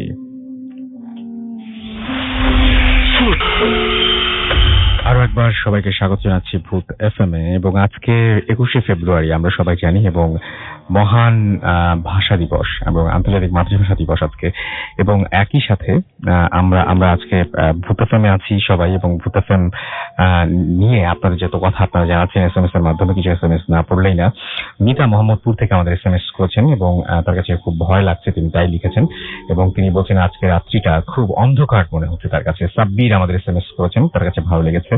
অমি চিটাগাং থেকে আমাদের এসএমএস করেছেন, লাস্ট যে ঘটনাটা সেটা তার কাছে অনেক ভালো লেগেছে। 21শে ফেব্রুয়ারি অনেক শুভেচ্ছা সবাইকে। ইমন আমাদেরকে এসএমএস করেছেন চট্টগ্রাম থেকে, এবং আমাদেরকে এসএমএস করেছেন দেখতে পাচ্ছি আর যে সনি, এছাড়া আমাদের এসএমএস করেছেন মন্ত্র, এবং তার কাছে লাস্ট স্টোরিটা তার কাছে অনেক ভালো লেগেছে। এমডি সামিল শাহ আমাদের এসএমএস করেছেন, জসিম আমাদের এসএমএস করেছেন, লাস্ট স্টোরিটা অনেক প্রশংসা পাচ্ছি, পরির যে ঘটনাটা। শুভ্র মোহাম্মদপুর থেকে আমাদের এসএমএস করেছেন, এবং আমাদেরকে এসএমএস করেছেন দেখতে পাচ্ছি আমিন। আচ্ছা, শুভ্র বেশ কয়েকটা হরর ফিল্মের নাম সাজেস্ট করতে বলছেন। হরর ফিল্ম অনেকগুলো রয়েছে, আপনি রিং দেখতে পারেন, আপনি এক্সোরসিস্ট দেখতে পারেন, দ্য এক্সোরসিজম অফ এমিলি রোজ, খুবই ভালো একটা মুভি। রোজমেরিজ বেবি, তারপরে দেখতে পারেন আপনি মিরর, আপনি দেখতে পারেন ড্র্যাগ মি টু হেল, আপনি দেখতে পারেন সাইলেন্ট হিল সহ আরো অনেক মুভি আছে এরকম, যে মুভিগুলো খুবই ভালো। আপনি মানে এগুলো মানে আমার কাছে অনেক অনেক অনেক অনেক পছন্দের বেশ কিছু মুভি আছে। কুব্রিকের একটা মুভি আছে, আমার মাঝে মাঝে নাম এরকম ভুলে যাই আমার কাছে এই মুহূর্তে। আর শাইনিংটা আমার অনেক অনেক পছন্দের মুভি, যেটা আমি বারবার দেখতে ভালো লাগে, দেখতে পারেন আপনি। আমাদেরকে এছাড়াও পুনাম এসএমএস করেছেন আমাদেরকে দেখতে পাচ্ছি মাইনু, এছাড়া আমাদের এসএমএস করেছেন শাকিব সাবিয়া, এছাড়া আমাদের এসএমএস করেছেন রাহাত মিম বনশ্রী থেকে, আমাদেরকে এসএমএস করেছেন এমডি সামিল শাহ, আমাদের এছাড়াও SH আবরার আমাদের এসএমএস করেছেন হাজারিবাগ থেকে, নিশাত আমাদের এসএমএস করেছেন রাহাত আল মিম, আমাদেরকে এসএমএস করেছেন দেখতে পাচ্ছি নোমান, এছাড়াও আমাদেরকে দেখতে পাচ্ছি আরিন রাজশাহী থেকে এসএমএস করেছেন। আমরা চলে যাব আমাদের পরবর্তী ঘটনায় এবং আমাদের পরবর্তী অতিথির কাছে। আপনার নামটা একটু বলবেন, তারপর আপনার ঘটনাটা আমরা শুনবো। হ্যালো লিসনার্স, আমি জুলফিকার হোসেন আসছি মিরপুর থেকে।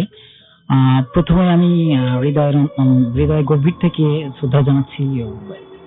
জি, আপনি আমরা ঘটনাটা শুনি প্লিজ। অবশ্যই, শিওর।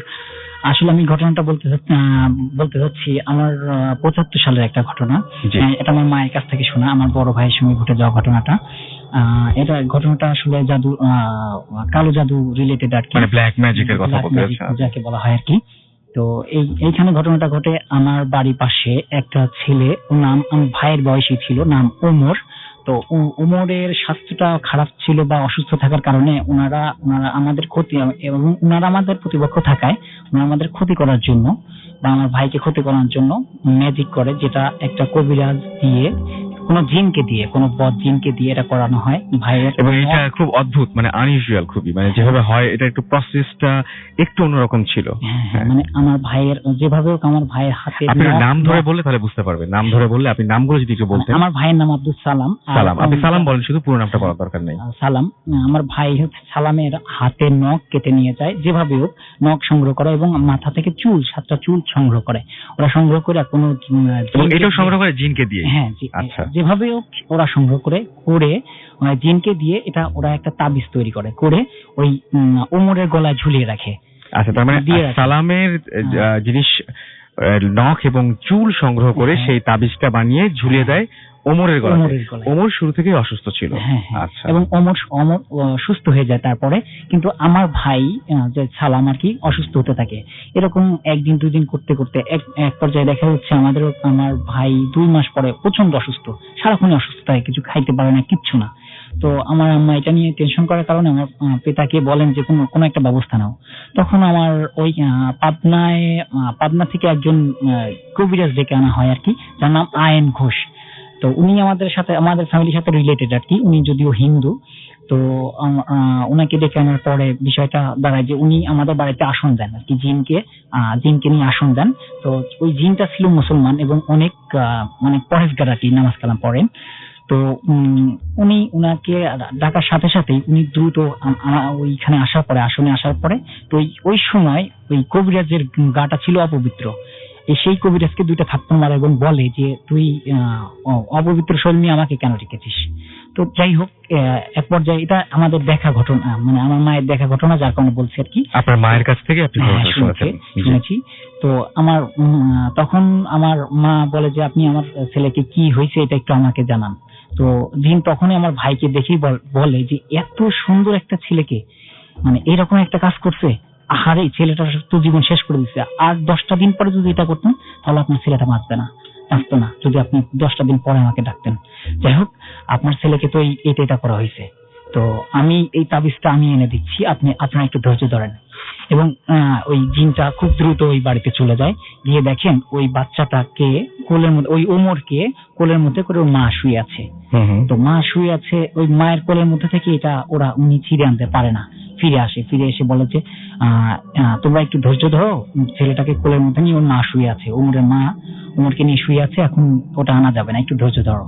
তো কিছুক্ষণ পরে, আধা ঘন্টা বা 1 ঘন্টা পরে আবার উনি যায়, যে দেখে যে উনার ওই ওমরের মা কোনোভাবে হয়তো বাইরে গেছে, গলা থেকে তাবিজ সুতো সহ টান দিয়ে ছিঁড়ে নিয়ে চলে আসে।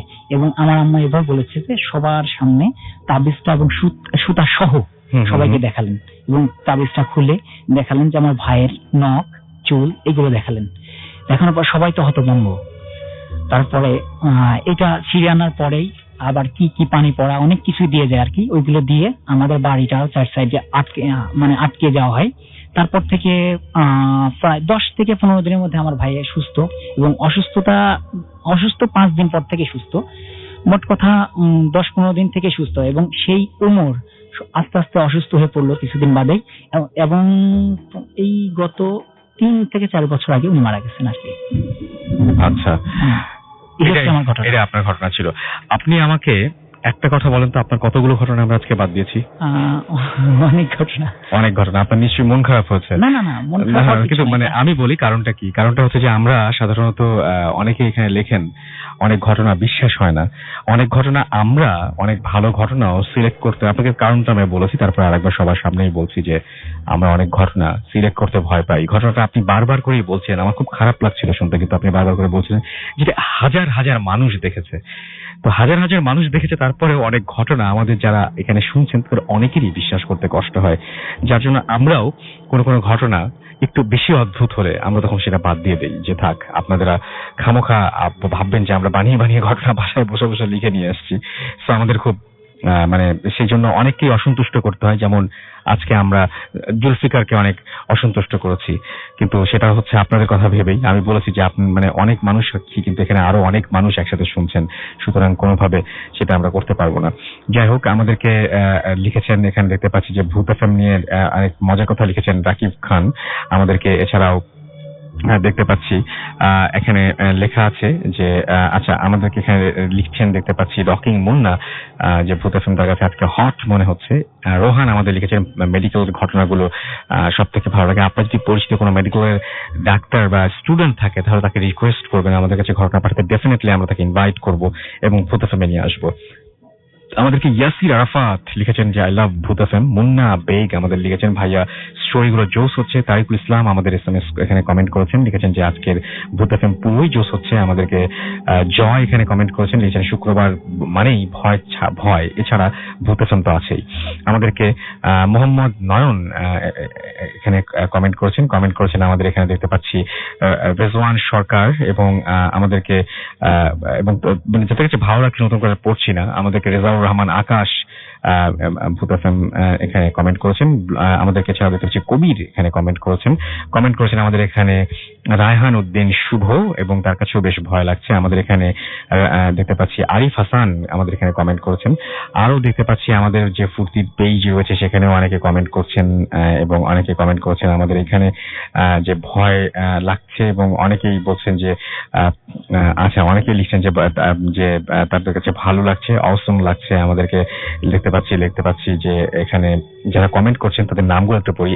দেখতে পাচ্ছি এখানে কমেন্ট করছেন ইব্রাহিম, এখানে কমেন্ট করছেন মাহমুদুল হাসান, এছাড়াও আমাদের এখানে কমেন্ট করছেন তন্ময় মির্জা সহ আরো অনেকে এসএমএস করছেন আমাদেরকে জামান এবং তিনি বলছেন যে সুন্দরবন নিয়ে গল্পগুলো তার কাছে ভালো লাগে। সুন্দরবন নিয়ে গল্পগুলো যদি আপনারা পাঠান তাহলে ডেফিনেটলি আমরা সেগুলো প্রচার করব।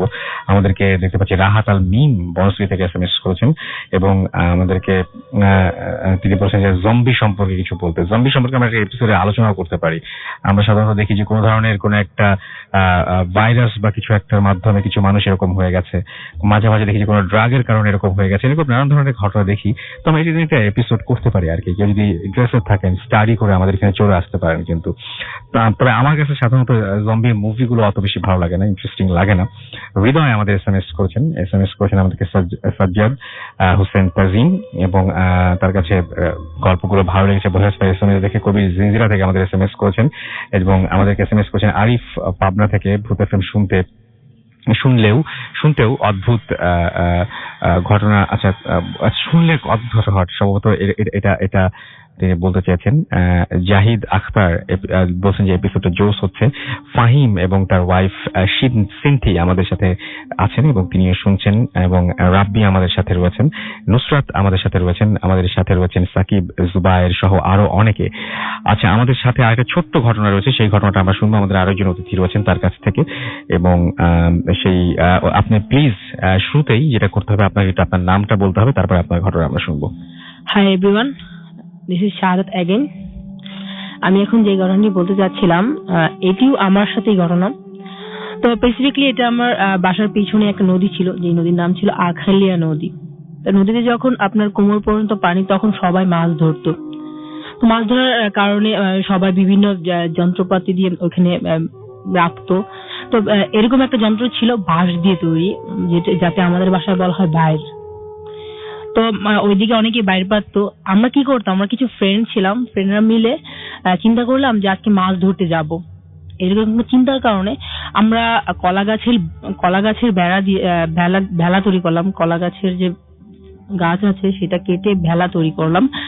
ভেলা তৈরি করে সেটা দিয়ে আমরা কিছু লোহা জাতীয় জিনিস এবং আগুন নিয়ে আমরা যাওয়ার জন্য প্রস্তুত হলাম। এবং যখন আমরা পশ্চিম দিকে যাচ্ছিলাম তখন আমরা একটা মানুষকে দেখতে পাই, অদ্ভুত এবং অনেক লম্বা, সঠিক বলতে পারবো না কতটুকু লম্বা হবে।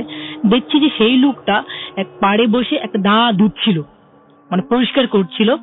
তো এই দেখার কারণে আমরা ভয় পেয়ে যাই। তো তবু আমরা অন্য পাশে চলে যাই। অন্য পাশে যাওয়ার পথে ওই দিকে একটা তুলা গাছ ছিল, যেটা এখন দেখা যায় না। একটা তুলা গাছ ছিল অনেক পুরাতন। সেই গাছের নিচে নাকি আলিম নামে একটা ছেলে আছে, সে একটা লোককে দেখেছিল এবং সে খুব কালো ছিল। আমরা দেখিনি, সে আমাদেরকে যখন বললো তখন আমি পাত্তা দিইনি। পাত্তা না দিয়ে তা আমরা আবার সামনে এগোলাম। তো যখন আমরা একটা কালভার্টের নিচে গেলাম, ওখানে কিছু বাইর ছিল। আমরা ওই বাইরগুলো যখন তুলতেছিলাম তখন আলিম বলতেছিল যে আমি কিছু একটা দেখছি, একটা লোক ছিল। কোথায় কি দেখছি, আমরা তো কিছু দেখছি না। তো সে না আমি কিছু একটা দেখছি। আমরা তার কথা পাত্তা দিলাম না। আমি ভাবলাম যে এটা মনে হয় মিথ্যা বলছে বা আমি ভয় দেখানোর জন্য বলছে। ঠিক তখনই ঘটলো এক অদ্ভুত ঘটনা। মাছগুলো যখন নিলাম, এত মাছ পেলাম যে এরকম মাছ পাওয়ার মতো অবস্থা নাই। মাছ মানে থাকে না, পড়ে যাচ্ছে। তো লুপ লেগে গেল। এরকম আরেকদিন ওই জায়গায় আরেকদিন রাত্রিবেলা 12টার দিকে আমরা ওইখানেই গেলাম। তো যাওয়ার পর ওই দিনও একই অবস্থা। আলিম বললো যে না আমি দেখছি আজকে একই অবস্থা। তো বলা ভালো, ওইখানে যখন গেলাম তখন আমাদের ভেলাটা পড়ে গিয়েছিল। বলা থেকে আমরা সবাই পড়ে গিয়ে যাওয়ার কারণে আলিমও পড়ে গিয়েছিল। তখন আমরা সাঁতার পেয়ে ওই পারে উঠেছিলাম। ওঠার কারণে আলিম উঠেনি। আলিম তখনও নদীর ওইখানেই মানে ওই কিন্তু সাঁতার পারে এবং পানি ছিল কোমর পর্যন্ত, তবুও সে ওইখানে মানে পানির নিচে তলিয়ে যাওয়ার অবস্থা। তখন আমাদের 2-3টা ফ্রেন্ড মিলে তাকে নিয়ে যাই আর ওইখান থেকে তাকে তোলার পর তাকে আমরা মানে তার সাথে কথা বলি, সে তখন কোনো কথা বলে না। পরে যে বলে সেটা হচ্ছে এরকম যে ওই কালো লোকটাকে যে সে দেখেছিল, সেই লোকটাকে সে দেখলো যে ভেলাটা নাকি সে উল্টি দিয়েছে এবং তার পা ধরে তাকে টানতেছিল। সেদিনকে আপনারা ফিরে আসতে পেরেছিলেন ঠিক মতন? হ্যাঁ, ফিরে আসতে পেরেছিলাম, কিন্তু কাহিনী এখানেই না, এখানে যে শেষত্ব তাহলে ছিল আমাদের ফ্রেন্ড যারা ছিল এখানে গিয়েছিল প্রায় 2 থেকে 3 জন কিছুদিন পরে মারা গিয়েছিল এবং সেটা খুব ভালোভাবে মারা যায়। আপনারা মোটমাট কয়জন গিয়েছিলেন? 7 জনের মতো মানে 4 জনের মতো মারা গেছে। 4 জনের মতো মারা গেছে আর 3 জন বেঁচে আছেন। আলিম যে মারা গিয়েছিল সে ওই থেকে কিছু দূর পরে একটা বাস দুর্ঘটনায় মারা গিয়েছিল। যখন মারা গিয়েছে তার বুকের পাশে দুর্ঘটনার কারণে মারা গেছেন। ঠিক ওই জায়গায় আমাদের ওই কিছু দূরেই, ওখান থেকে কিছু দূরেই আরেকজন বলছেন বিষ খেয়ে মারা গেছেন। তিনি কি ওইখানেই বিষ খেয়ে মারা গেছেন এবং উনি মেরেছিলেন ওটার নিচে, কালভার্টের নিচে বিষ খেয়েছিলেন। তো আলিম যখন মারা গিয়েছিল আলিমের বুকের এই দিক দিয়ে একটা লোহা ঢুকে আরেক দিকে বের হয়েছিল। এবং আরেকটা বিশেষ কথা বলতে ভুলে গেছি রাসেল ভাই, যে যেই জায়গায় এই ঘটনাগুলো ঘটেছিল সেই জায়গায় ছিল বধ্যভূমি। 1971 সালে এই জায়গায় পাকিস্তান বাহিনী, আলবদর বাহিনীরা এই জায়গায় মানে নিরীহ মানুষদেরকে মেরে এই জায়গায় ফেলেছিল। ওকে, অনেক ধন্যবাদ আপনাকে। এবং আমরা একেবারে শেষ প্রান্তে চলে এসেছি। আমাদেরকে দেখতে পাচ্ছি মাহমুদ এসএমএস করেছেন, মোস্তফা এসএমএস করেছেন, পলি সহ আরো অনেকে, কাকুলি, হৃদয়, জনি, আমি নামগুলো খালি পড়েছি, ফাহিম, রাহাত সহ আরো অনেকে। আপনারা যাদের এসএমএস করতে পারলাম না তাদেরকে অনেক মানে কি বলবো, তাদেরকে বলছি যে আমি রিয়েলি সরি যে সব এসএমএস পড়া সবসময় সম্ভব হয় না, কিন্তু আপনারা অবশ্যই আমাদের ইমেল করতে ভুলবেন না। আমাদের ইমেল অ্যাড্রেস হচ্ছে bhutfm@radiofurti.fm, which is bhwtfm@radiofort.fm। আপনার নাম, ঠিকানা এবং ফোন নাম্বার সহ আপনার জীবনে ঘটে যাওয়া সেরা ঘটনাগুলো পাঠিয়ে দিন আমাদের কাছে। আজ 21শে ফেব্রুয়ারি, আমরা জানি যে অনেকে এখন শহীদ মিনারে যাচ্ছেন, অনেকে ফিরে আসছেন, অনেকে যাওয়ার প্রস্তুতি নেবেন এবং সকালবেলায় বাংলাদেশে যেখানেই থাকুন না কেন প্রতিটি শহীদ মিনার ভরে উঠবে ফুলে ফুলে। 21 আসলেই পলাশ ফোটে এবং পলাশের রং বলে দেয় যে রক্ত পলাশের রং বলে দেয় যে সেদিন বুকের রক্তে অর্জিত হয়েছিল আমাদের সেই গৌরব এবং ভাষার গৌরব ধরে রাখা সম্ভব হয়েছিল এবং স্বাধিকারের যে স্বপ্ন বাংলাদেশের মানুষ দেখেছিল সেটা সম্ভব হয়েছে এবং সেটা পরিণত হয়েছে স্বাধীনতায়। আমরা আমাদের প্রতিটি শহীদকে জানাচ্ছি শ্রদ্ধা। একদম রেডিও ফুর্তির পক্ষ থেকে আপনাদের সবার পক্ষ থেকে শ্রদ্ধা জানাচ্ছি এবং আশা করছি যে যতদিন পৃথিবী থাকবে ততদিন বাংলা ভাষা থাকবে, বাংলা ভাষা হারিয়ে যাবে না এবং বাংলা ভাষায় কথা বলার যে অধিকার, সেই অধিকার কোনো সময় কেউ কখনো কেড়ে নিতে পারবে না। আজকের মতো এখানেই শেষ করছি এবং কথা হবে আবারও আগামী শুক্রবার। সেই পর্যন্ত সবাই ভালো থাকবেন, সুস্থ থাকবেন, মোস্ট ইম্পর্টেন্টলি ফুর্তিতে থাকবেন। এবং শুরু করেছিলাম যেটা বলে সেটা দিয়ে আবার শেষ করছি যে হ্যাঁ, সত্যিই মনে হয় সালাম, বরকত, রফিক, জব্বার সহ সমস্ত ভাষা সৈনিকেরা সবাই আমাদের চারপাশে হয়তো আছেন এবং তারা দেখতে পাচ্ছেন আমাদেরকে এবং আমরা তাদেরকে যেন অনুভব করতে পারি 21শে ফেব্রুয়ারি আসলে, 16 ডিসেম্বর আসলে, 26শে মার্চ আসলে, এবং তারা বারবার আমাদের বুকের ভেতরে যে ক্ষত, বুকের ভেতরের যে যন্ত্রণা, সেই যন্ত্রণাগুলোকে জ্বালিয়ে দেন এবং আরো একবার আমরা গর্বিত হয়ে দাঁড়াই পৃথিবীর সামনে। আমরা যেতে যেতে প্লে করছি আমাদের একটা খুব পছন্দের গান, যেটা প্লে করবো বলেছিলাম, আজকে সেই গানটা দিয়ে শেষ করছি। আজকের মতো এখানে শেষ করছি, tata. Bhoot FM, the night comes alive with Graminphone.